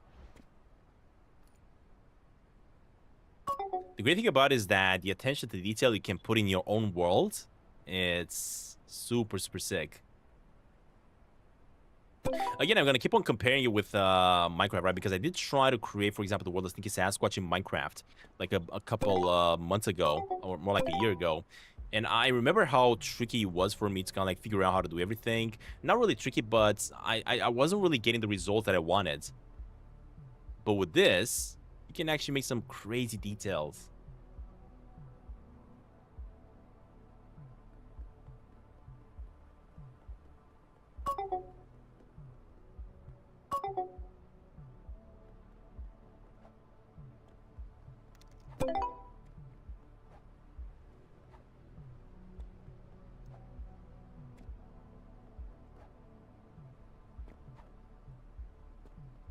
Yeah.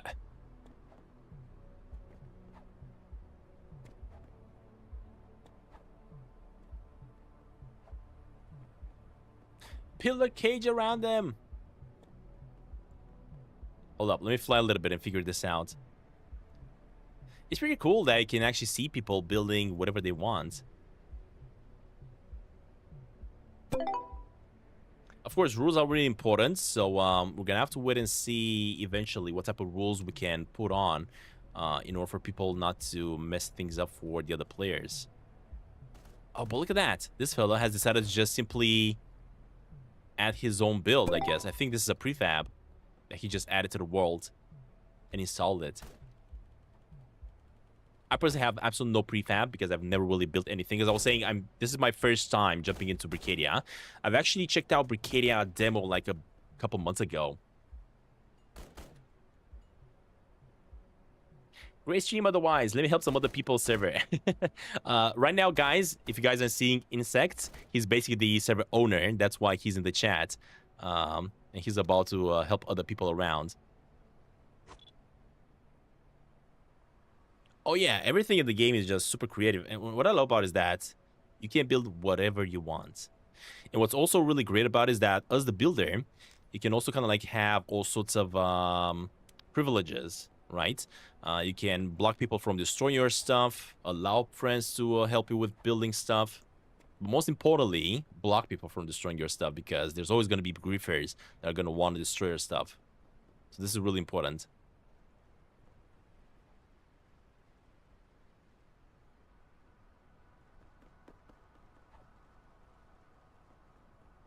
I'm seeing a couple cars around here. I'm wondering if people are just bringing them in as prefabs. Oh my gosh, the reflection. Look at that. That is so cool. Is that a Minecraft block? What the heck? There's a Minecraft workbench. Probably somebody created it.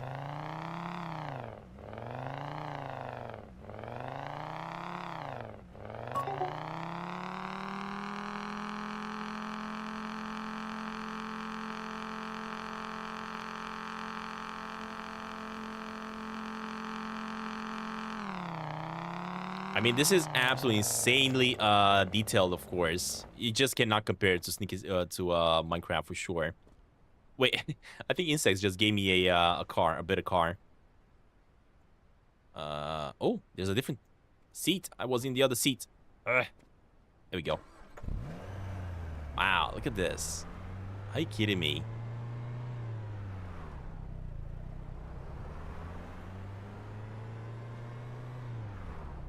And I think, if I'm not mistaken, you can even build whatever you want, such as these cars, in a different world that you have. You save it as a prefab, and then you bring it in other worlds that you create as well.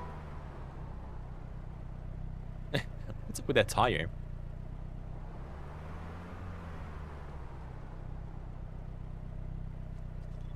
There are quite a few people in this server right now, and the game is actually moving pretty smoothly. That's super sick.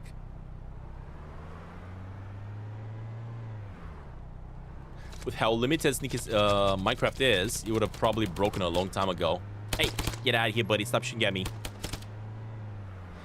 My car is really tricky to control, though.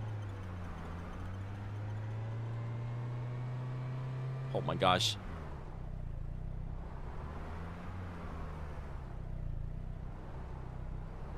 No! But, although this has just happened, you can always grab your tool, manipulator. And unfortunately, because I'm stuck in it, I can't move it. Ugh, get out. Try to move it, but I can't. Oh, never mind. I cannot manipulate stuff. Yeah. Of course I cannot manipulate stuff. Because of privileges. Okay, that's cool.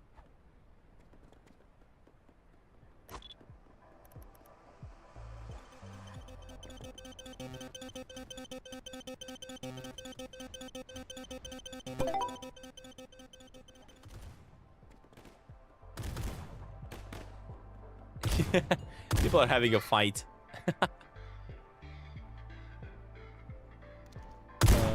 Love it.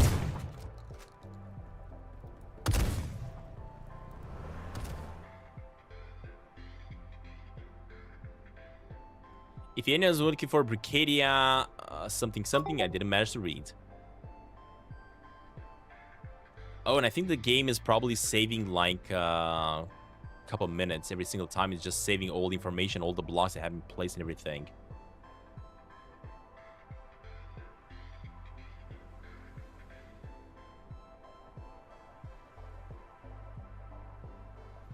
There's, of course, a lot of random stuff that are basically being placed in these type of worlds.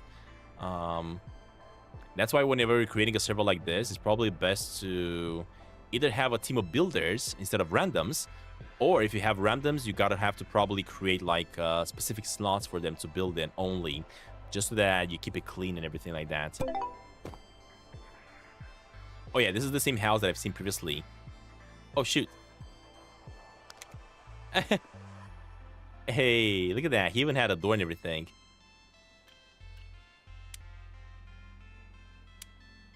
Wait, the lights are not working.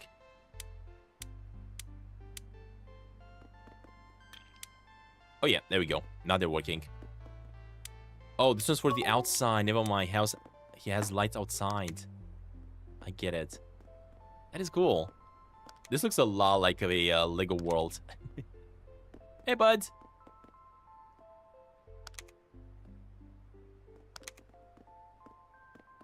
Oh, shoot.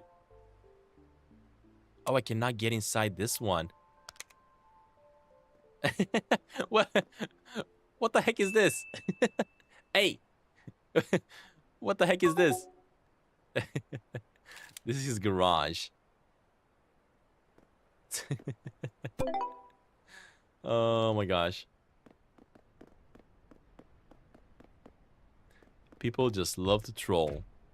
But this is cool. This is cool that you can make houses that are this detailed. I love it. As I was saying, I cannot wait to start building my own thing.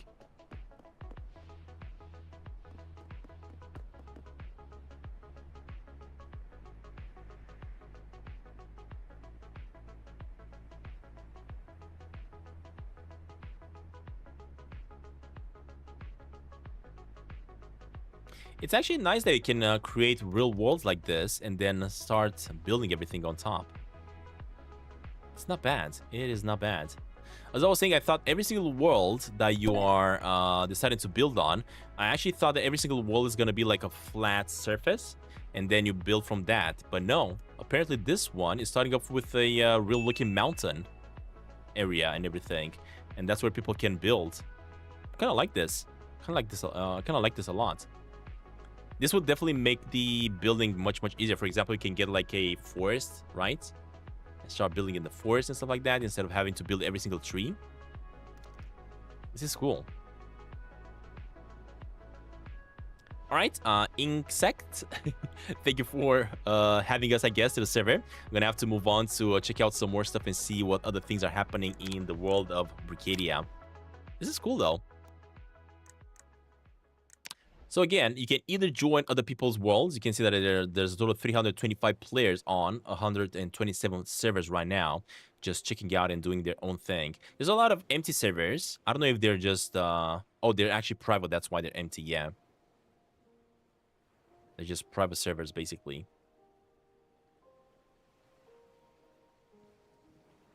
We got even a Brickadia server.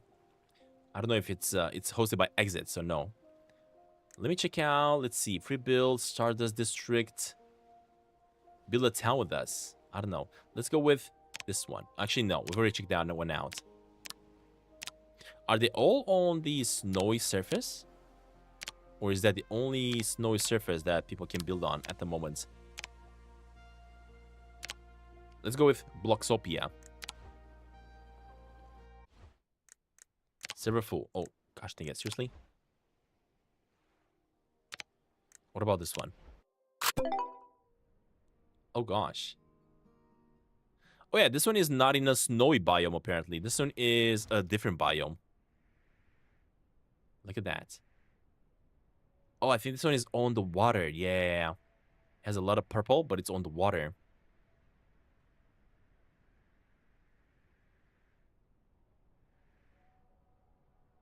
This is cool.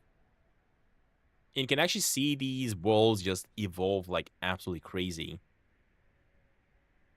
And I'm pretty sure... So, for example, there's a person building here, right? There's this person trying to build his own lot over here.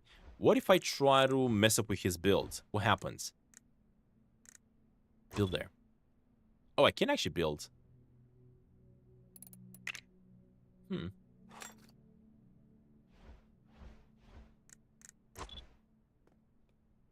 Control Z. There we go.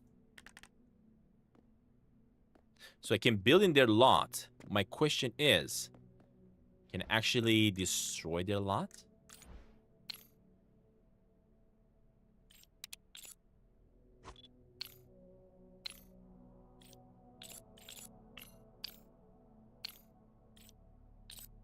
I don't think it's allowing me to mess up with their lot, yeah.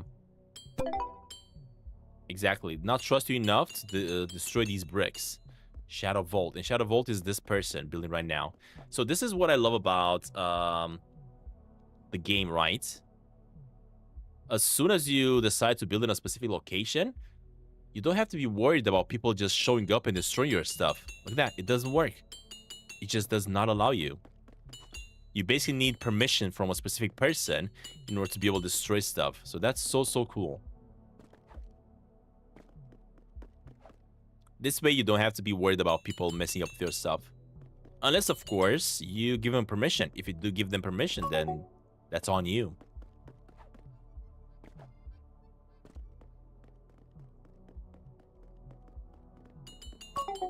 Look at that. You just cannot destroy anything. No trespassing! I just trespass, buddy. What does this button do? Interact. Interact. Interact. Interact. Interact. Interact. Interact. He has a swivel gun on top. What the heck? This game. I love it. Yeah, I think what I'm going to be doing, I'm actually going to be starting a brand new world myself.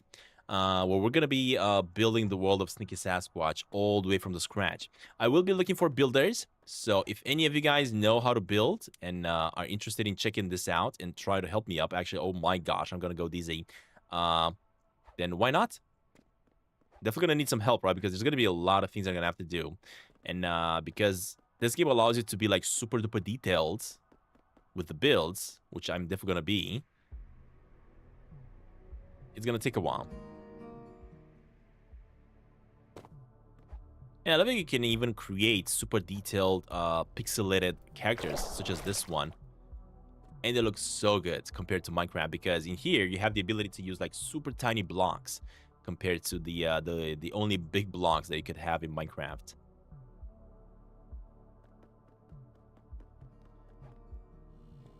What the heck is this? So many cables. What does this thing even do? Oh, hold up. Let's find out what this does. Wait, what? I think it's broken. Because I got no clue what it does.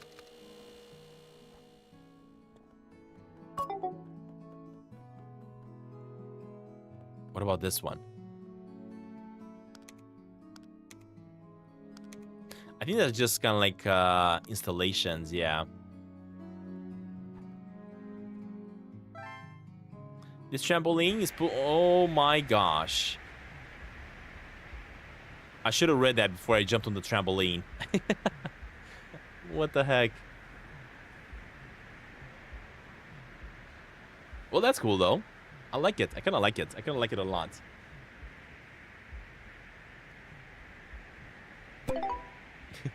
Apparently I'm gonna keep on flying. Alright, let's figure out then how to make our very own server. Let's see, create. So you have the ability to download, apparently, some of these worlds and use them however you want. Worlds available on the current server, my world. Oh, I even have the test world that I've done in the demo. No way. I don't need this world no more, to be honest. This was cool and all, but I need a new one. And you do have the ability to do space, studio, peaks, or simply a plate like this one. I wish there was also like peaks. I wish there was kind of like a forest theme where you could build. That would be cool. Maybe it's gonna be in the future. But what I want is a standard plate like this. Max size 100 ST, 100 ST, max bricks. I wonder if I'm gonna be able to edit this in case I need more. I don't know. Upload timeout, max selection, self damage, no. Physics damage, no. I don't want to fall and die or anything like that. Auto save, yes. Announcements, enable screenshots, save intervals 5 minutes. Oh, you can even have like a specific amount of players as well. Interesting. And of course, you can list it, unlist it, or whatever.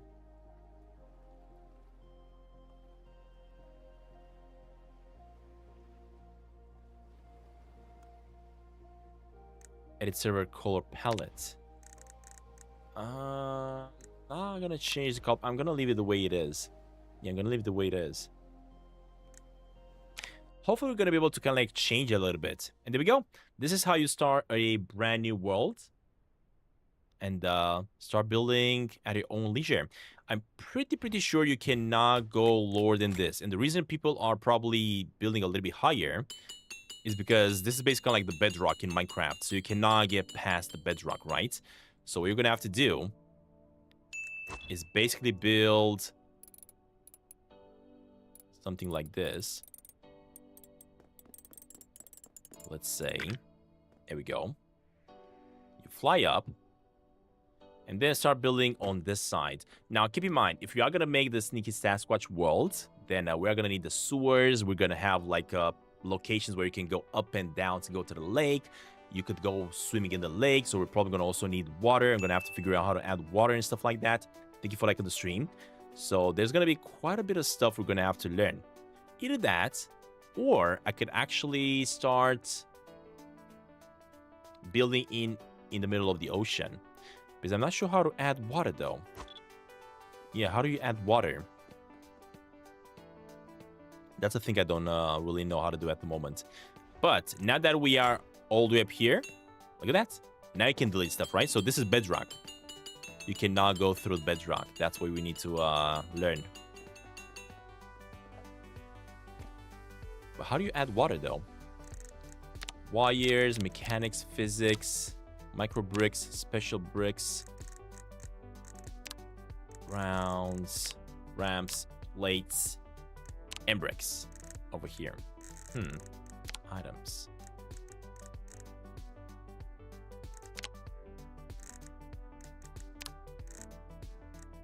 Yeah, I'm not sure how to make water. So if I go into create new world, there's not even an option.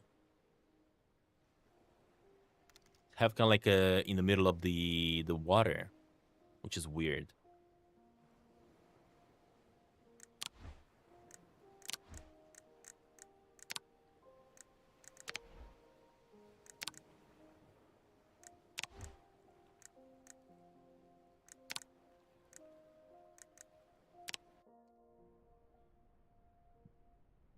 Fly catalog.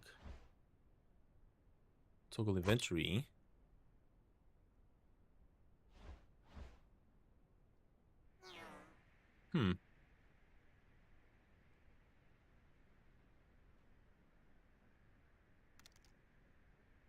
You can customize the environment by hitting I when in the world. Ah.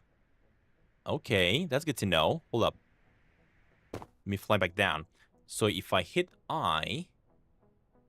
there we go. You can add water. Oh, shoot. Okay, that's cool. That is so cool. Dude, what's absolutely sick about this, right, is that I've added water on the entire world just like this, and the game is super smooth. Look at this. Are you kidding me? You couldn't do this in another video game like that. Are you kidding me right now? If I was to add a lot of water like this in Minecraft, for example, the game would just crash instantly. What the heck? That is insane. Now, the thing is, from what I noticed, is that the water only rises from the bedrock up, right? But I don't believe you can make, like, separate types of lakes, for example. So you make, like, a mountain, and you put, like, one lake on this level. You make, like, another level on the mountain, and you put another lake on that level. I don't think you can do that. At the moment, as I can see, the water system is only something that just starts up from the bottom of the bedrock here, if you can call it that, and raises up.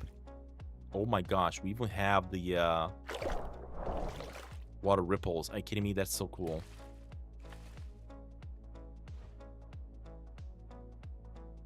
So let's see. Water. Color observation, scattering, fog intensity, ambient color, strength, scattering, fog, scattering. Yeah.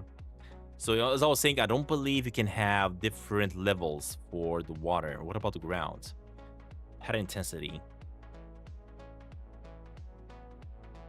Oh, shoot. Look at that. You can have a lot of patterns for the ground as well. Pattern size. Let's have it a 1. Ground color.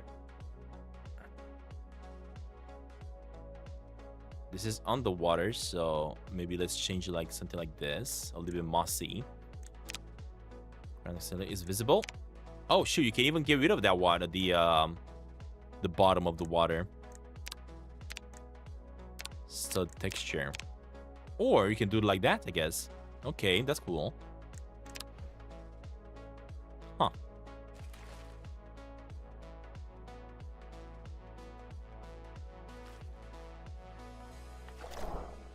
That's pretty cool.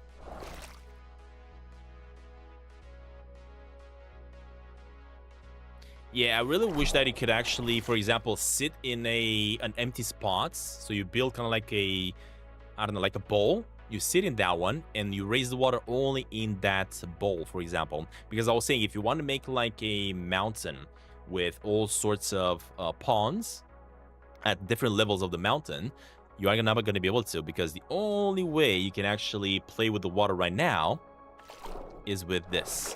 And this one is starting up from the bedrock, basically.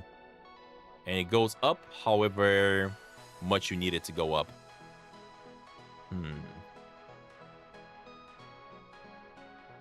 So this is basically kind of like limiting me to the type of stuff that I can make.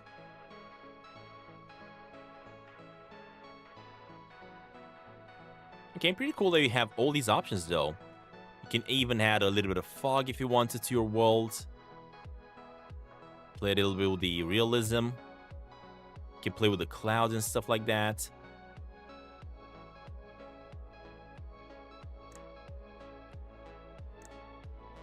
Rain. You can even add a little bit of rain if you want to. Dude, everything is adding so much effect. And the game is not lagging at all. What the heck? This is crazy. What about snow? No way.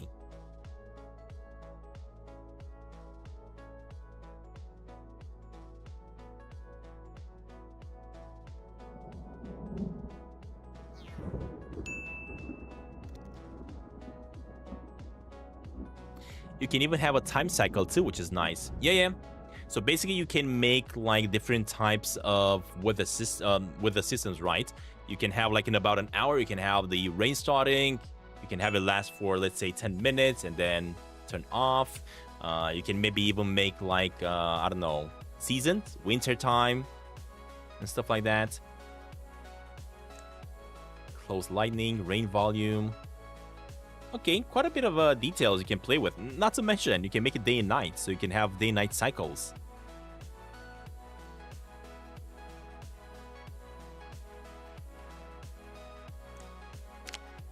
You can animate the time of day. There we go. So I can make it kind of like the golden hour over here. Just like that. Welcome, guys. Welcome to the stream, everybody. Welcome. Let me make it daytime so I can see what's happening. Huh, you can even change the sky color. Give it kind of like a magenta look to it. Wow, this looks awesome. Or maybe like an orange look to it. There we go. If you want to, for example, orange, right? If you want to make kind of like a desert-themed server. If you make it like this definitely looks like a desert-themed one. That's pretty cool. Or you make it the classic blue. Just like that. And I love it that also the color they're setting to the sky, it's reflecting into the water. Setting the mood quite nicely.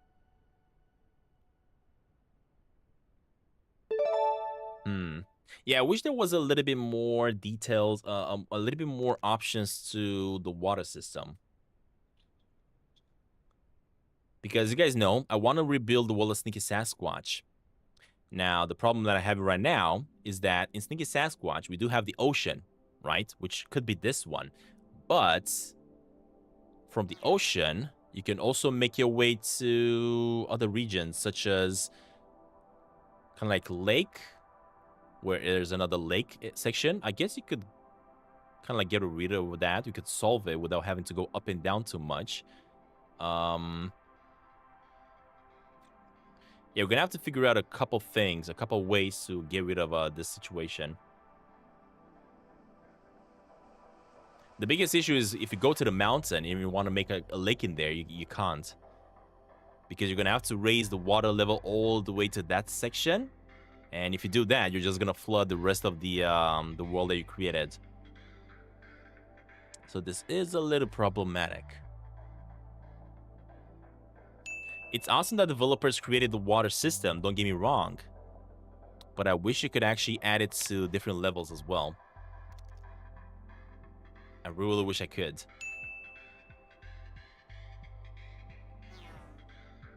Hey Ezra, welcome to the stream, buddy. Welcome. And I guess since we have the water, we could actually start from the bottom here. We can even make it larger so that you can go on the water and swim a little bit and explore. Can you even swim on the water?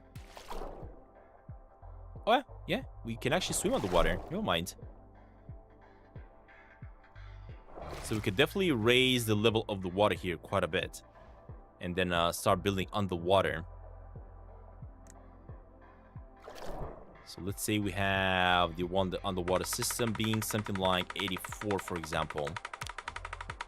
And now you should have enough space to build something cool on the water.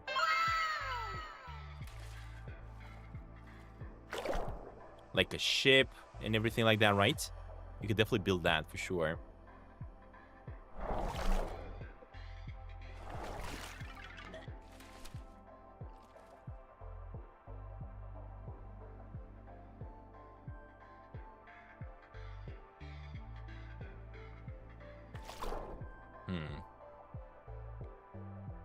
Okay. I'm getting ideas right now. Kind of thinking of the way I'm going to go about doing this. Yeah, I feel like starting up with the island might be the best approach. We're basically going to start up from the island. We go into the marina, into town. And eventually you make it to the Sasquatch. Another thing we're going to have issues with, for example, is building the river. I don't think you can build any rivers in the game. This is the only type of water you can have. And you can't really customize different waters on different levels. So you can basically have like a river over here and then the calm ocean on this side. You're only going to have like one specific river and that's it. One specific water system and that's it.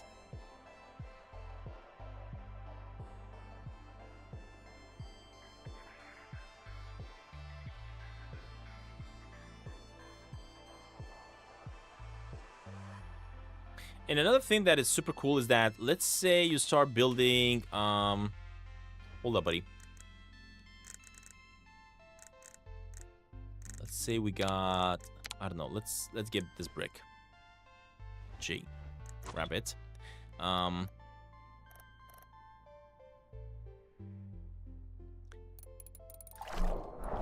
Let's say you're building the world over here, right? Oh, this is so cool the way you're building though in this game. It's just spectacular. Hold up, buddy. So you're gonna be doing this. Stop. Come this way, and then you build it like this. And you decide like, oh, you know what? I think I want water to be a little bit bigger. You go into your settings, you grab your water, and you make it even bigger, right? And then you realize, oh no, but this is gonna drown my entire build so far. I don't want that. Well, that's not a big problem because you can always grab, let's say, I think the selector. You grab it. You can even do copy paste. So you copied it. Make fuzzy object, delete, brick. And you paste it over here, for example. Wait. How do I place it? There we go. And you move it above. Boom. And problem fixed. It's that easy. And you can simply grab the other one now and delete it, basically. If I can figure out how to do it.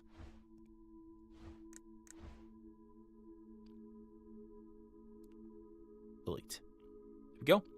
Just like that. And this way you have moved your entire build that you were worried that's going to be underwater. Okay, I don't mind this. I actually like this. Man, but this looks so good. Yeah, we're probably going to start rebuilding the world of Sneaky Sasquatch in Brickadia for sure. In a future live stream. Wait, how did I even turn on the flashlight? Oh, with F. There's so many controls that I need to learn.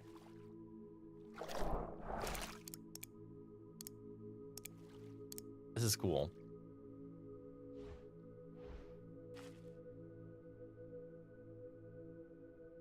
Yeah, I'm definitely going to start it up from the scratch. And I'm definitely going to start it up from the water system for sure. But one of the biggest things I'm going to have to do is definitely lower down the water. So maybe something like, I don't know, 63, let's say. And I believe now I should have the ability to build like a shippy here. If not, I'm just gonna raise it up and we'll see how it goes. How much have you been enjoying Brickadia so far? I mean, Flora, I'm basically just at the beginning of it so far, to be honest. I'm kind of like starting up right now, try to understand everything. I used to play Dreams back in the days, so I do have a little bit of logic knowledge. I'm not an expert at logic, but it does feel super familiar when it comes to what the stuff that I used to make in Dreams, the stuff that you can actually make in Brickadia, and I love it. I'm actually planning on building my own world and see how that goes. But so far I'm trying to figure out the mechanics and how everything works. I kind of like it that you can bring real life water, not like real life water, but more like water that looks like real life into your worlds. But I wish I could actually build water on different levels. That is something I wish I could do. Because currently, the water only starts from the bottom, and you're just raising it up all the way up, right? But you can't really put the water on specific levels, which is quite a bit annoying for me. Yeah, you don't really have the option to add water to specific levels, unfortunately. For example, you want to create like a waterfall, let's say, right? You're not going to be able to create that, of course, because that's not possible.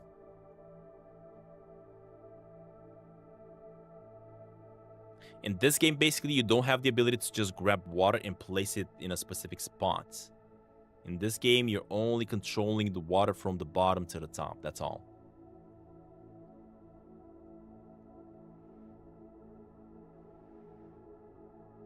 I don't know. Maybe developers are going to figure out in the future. Keep in mind that this is early access at the moment, right?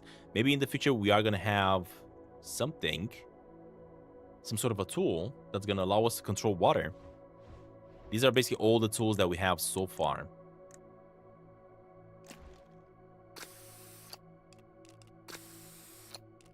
Oh, wait, this is painting the whole thing. Okay.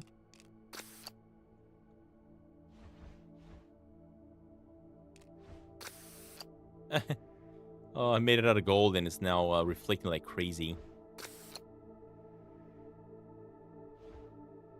Adding colors is also super cool. Are you kidding me? The heck is this?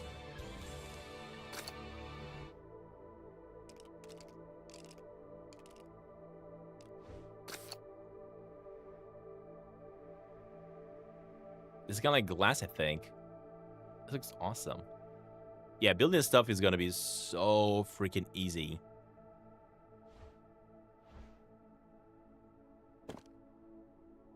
Huh. I love that you can also change the look of the ground, though. It looks super duper realistic. Instead of blocky, we made it look like a pattern. And again,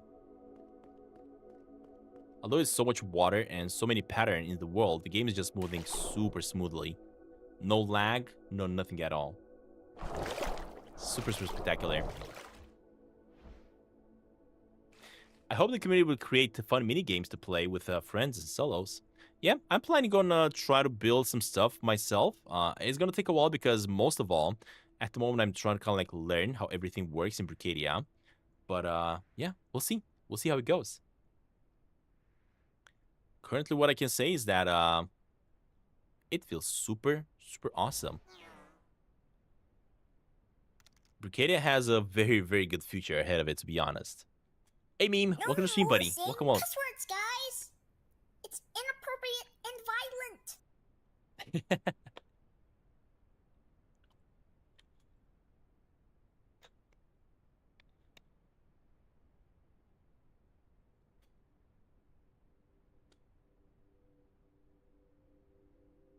Yeah, I'm definitely gonna have to get myself started from the bottom, from the ocean. And then go to the town, and from the town go all the way to Sasquatch. For sure, for sure. I guess we're just not gonna have real water. We definitely want to have the real water being in the ocean area. And the rest of it, we ain't gonna have it. What can I say?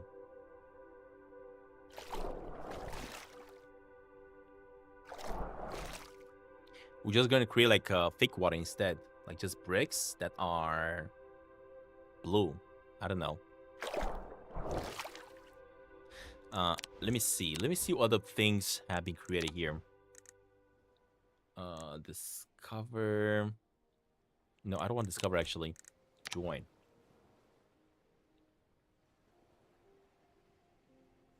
What about this one? Oh my gosh. What is even happening? Where am I? Oh, this is kind of like a shooting world.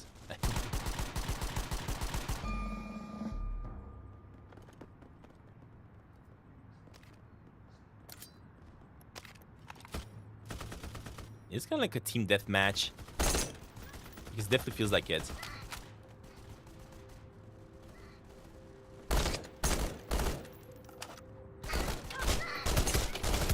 Oh my gosh, I got shot from the left. Whoa, what game is this? This game is called Brickadia.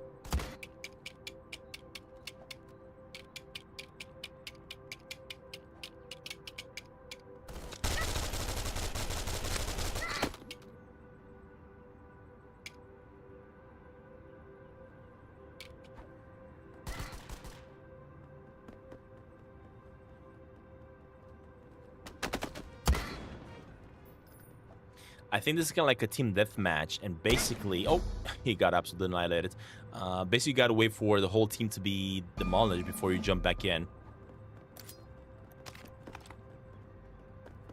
I'm gonna go with these two guys.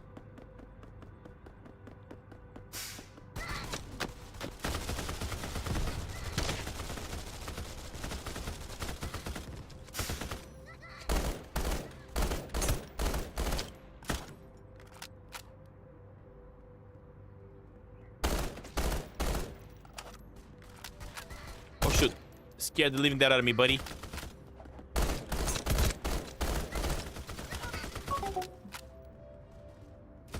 Did we win? I didn't do a thing.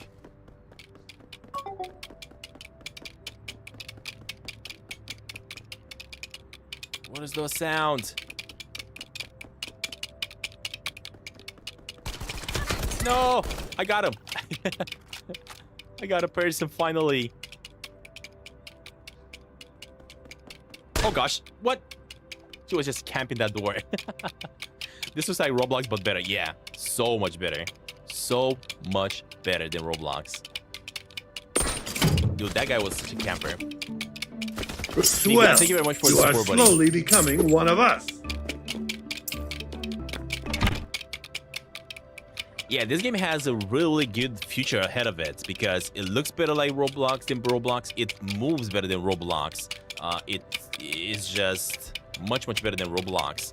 And if the community are gonna keep on building like really fun mini games, it's gonna take over.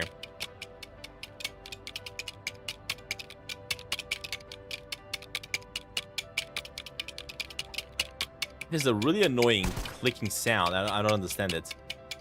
Oh, it's that thingamajig, that chair over there. Oh, this guy has a really awesome character. What the heck? I think we won.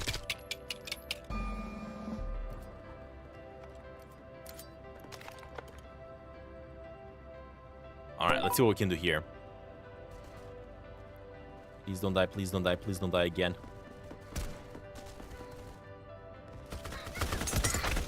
Okay, got one. Holy explosions. No, almost died.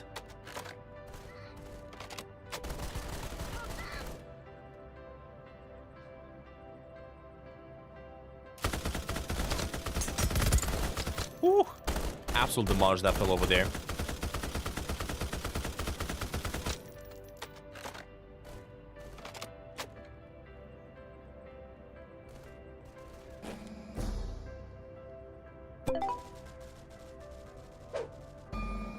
Oh, shoot.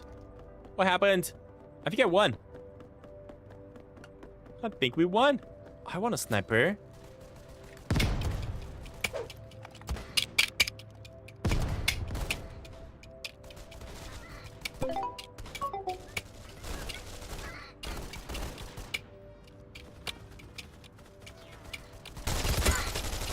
Get destroyed.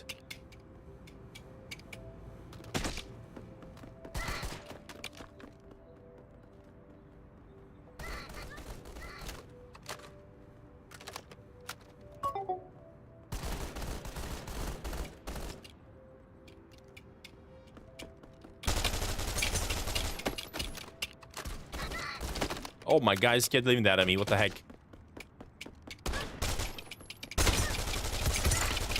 Oh, got them both. Nice. Oh, shoot. What the heck? Oh, behind us. Gosh dang it. That one is a fun command. Yeah, the fog one is brand new, basically. All right, I kind of like this. I kind of like this. I kind of like it. It's pretty cool.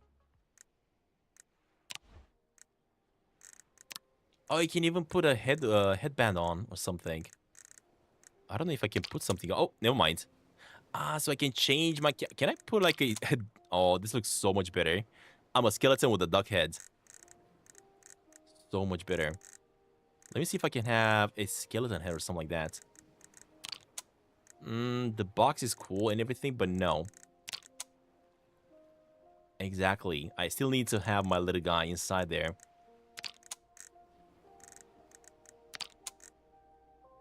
Okay. Pretty cool. But the duck is the best one, for sure. Alright, let's go with that. Accessories. I don't want no glasses on. No, no, no, no, no. How do I remove them? Remove the glasses, please. Shoot. No, I added so many things. How do you remove stuff? Hello? I messed up my character. How do I remove stuff, please?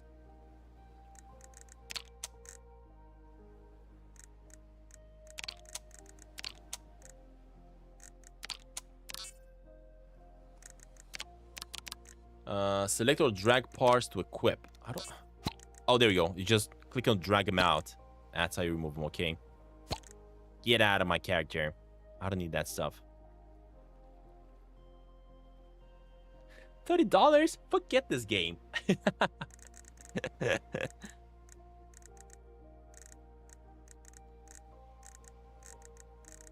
Well, then go ahead and play Roblox.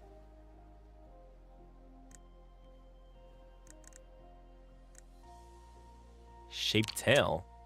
The heck? I don't want to have a tail.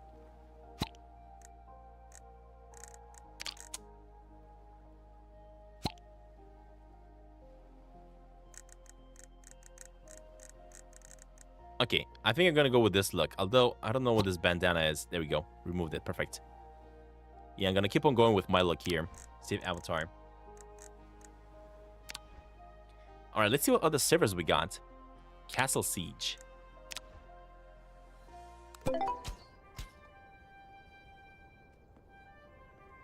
Hell. Defend the castle. If they touch the red gold brick, they win. Defend until the time runs out. Oh, no way. Oh, he touched it. Dang it. Okay, we are the red team. I think we are supposed to touch the brick.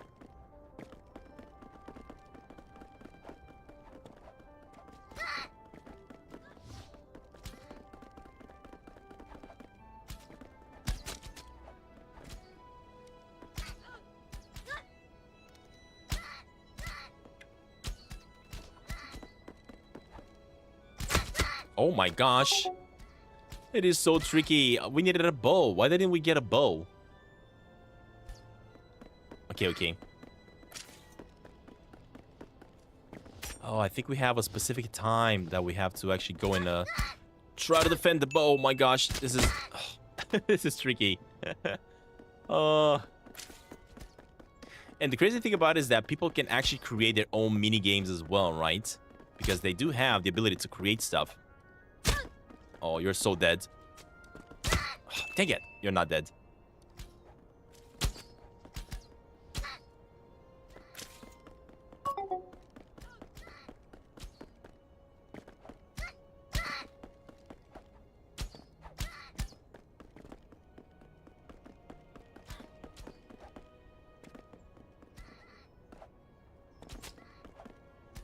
Oh my gosh, are you kidding me? What the heck?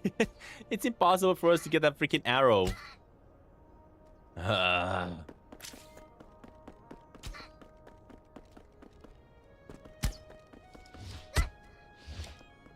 Dude, I just cannot get close to him and get him. There we go. Get out of here. Oh, that was annoying. Oh, our health is going back up. So again, these are probably rules that you can add to your game, right? For the health to go back up and stuff like that.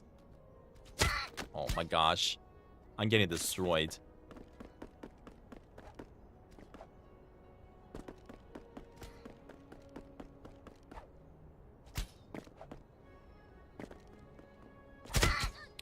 That's so annoying.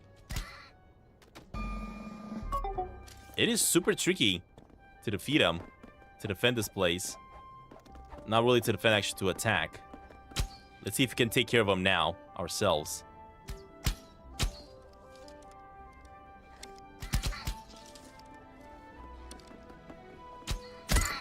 Dead. Whew, that was close.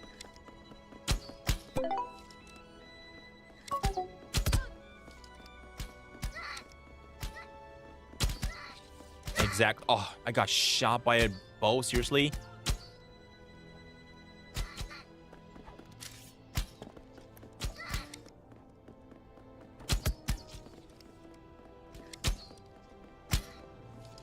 Got him.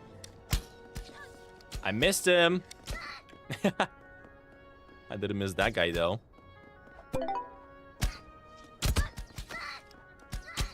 Nice.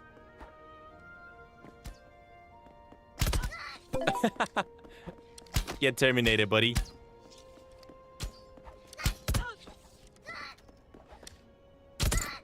Get dead, buddy.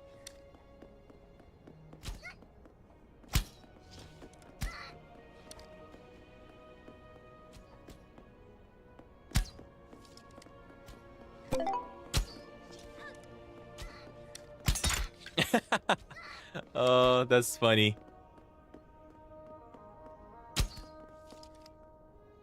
It's super cool that you also have to charge up the bow. You can't just spam it. That's what actually making it super fun.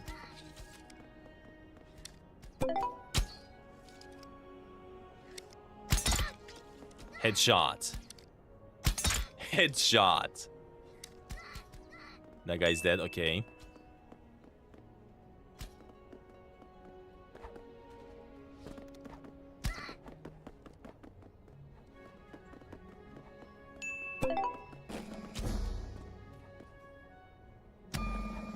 Okay, now we have to do it. That's pretty cool. This is a really fun mini game. I like it. I like it a lot.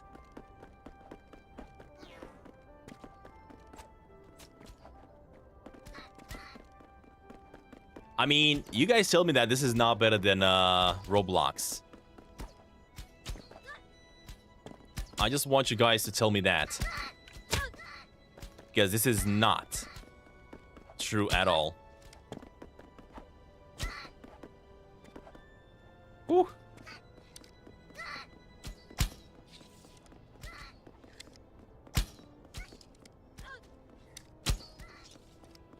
I'm trying to help these fellas, but I'm so bad at... Oh, I got one.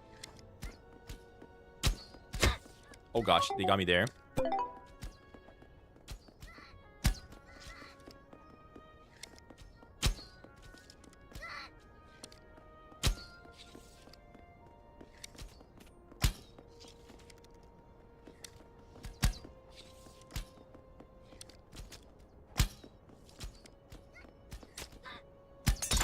I got one.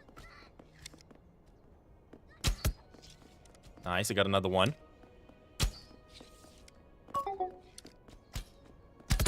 I got another one.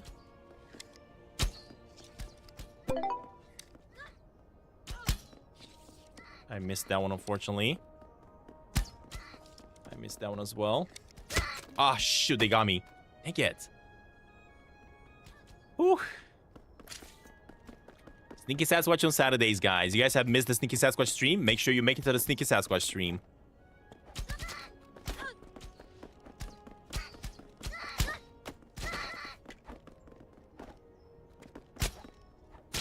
Oh my gosh. It is tricky to get to the bow, though. Super, super tricky to get to the bow.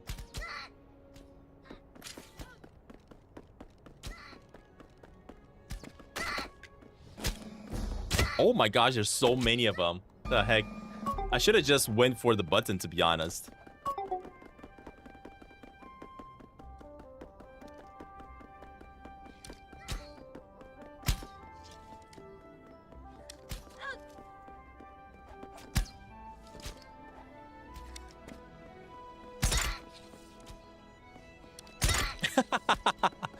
Get destroyed. Oh my gosh. I'm sniping them like crazy, bro.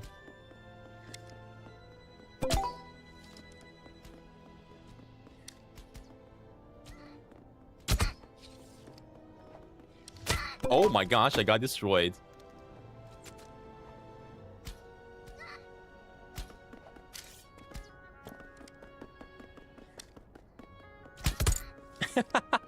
That guy just barely got himself the bow and I already demolished him.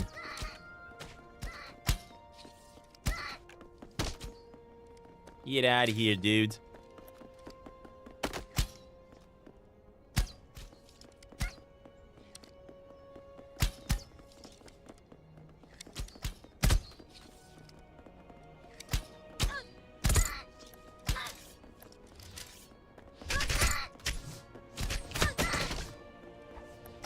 Who do you think you are, huh?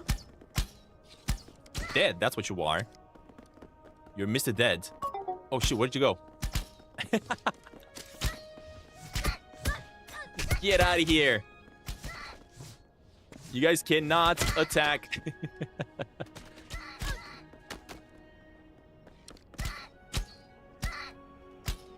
Hold up, guys. Hold up.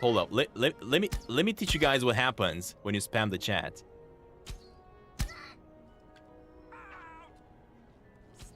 That's what happens when you guys spam the chat.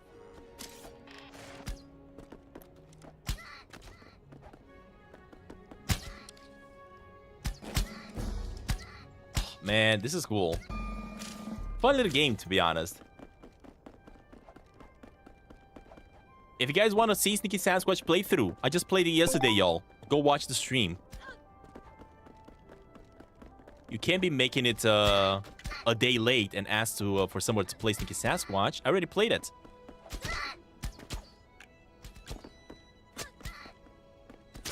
Oh my gosh. Stupid bow wasn't there.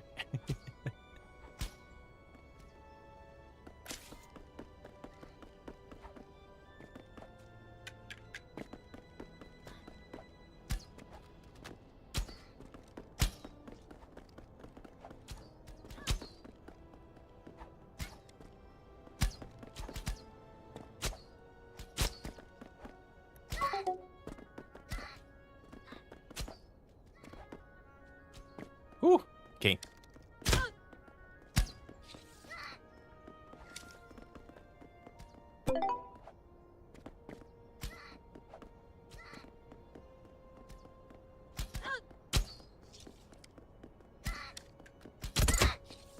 Ooh, I got shot.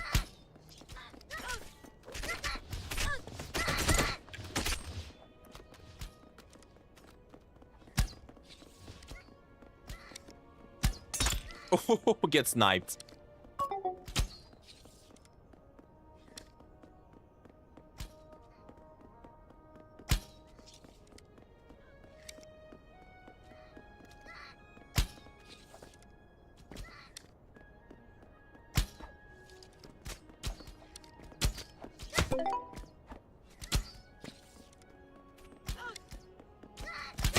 Oh my gosh.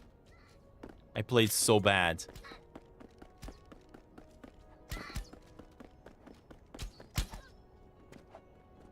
Eight seconds left. I gotta hurry.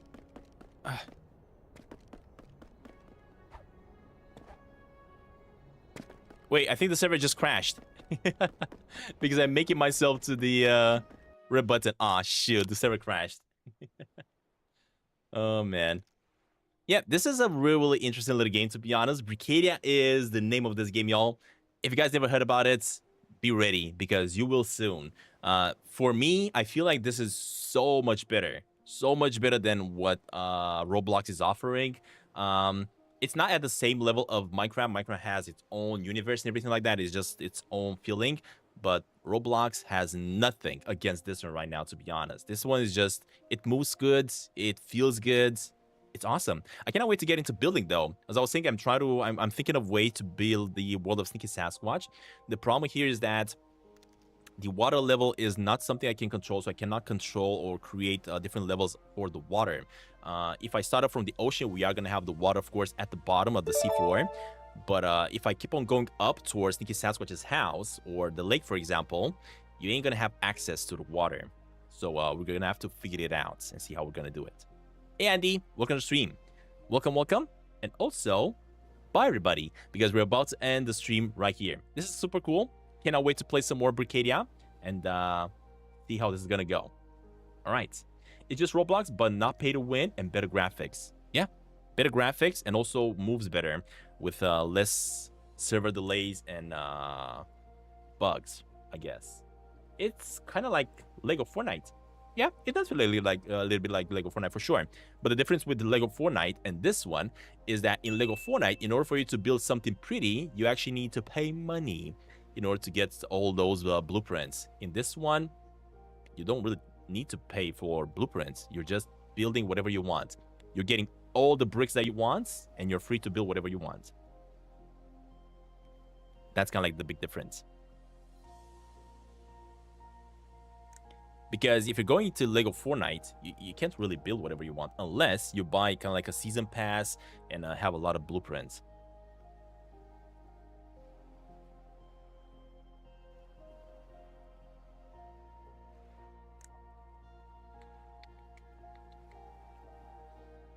All right, thank you guys very much for watching. As I want to say, see you guys tomorrow. We're going to be streaming tomorrow again. Something else, probably not Brickadia. We'll see. We'll figure it out eventually. But stay tuned for more live streams and more new games coming up this month. This summer, we're going to have tons and tons of video games coming out. So in the month of July and also next month as well, we're going to have tons of things, tons of new games coming out. And I cannot wait for them, including, of course, the one on Nintendo Switch that I'm super excited about, Donkey Kong Bonanza. We're definitely going to be playing that one, that's for sure. All right. As the wheel is spinning here and ending, we're going to be moving to closing of the stream and also kicking Void because he keeps on spamming, and I might just ban him if he keeps on doing that. All right. Get out, y'all. See you tomorrow. Bye.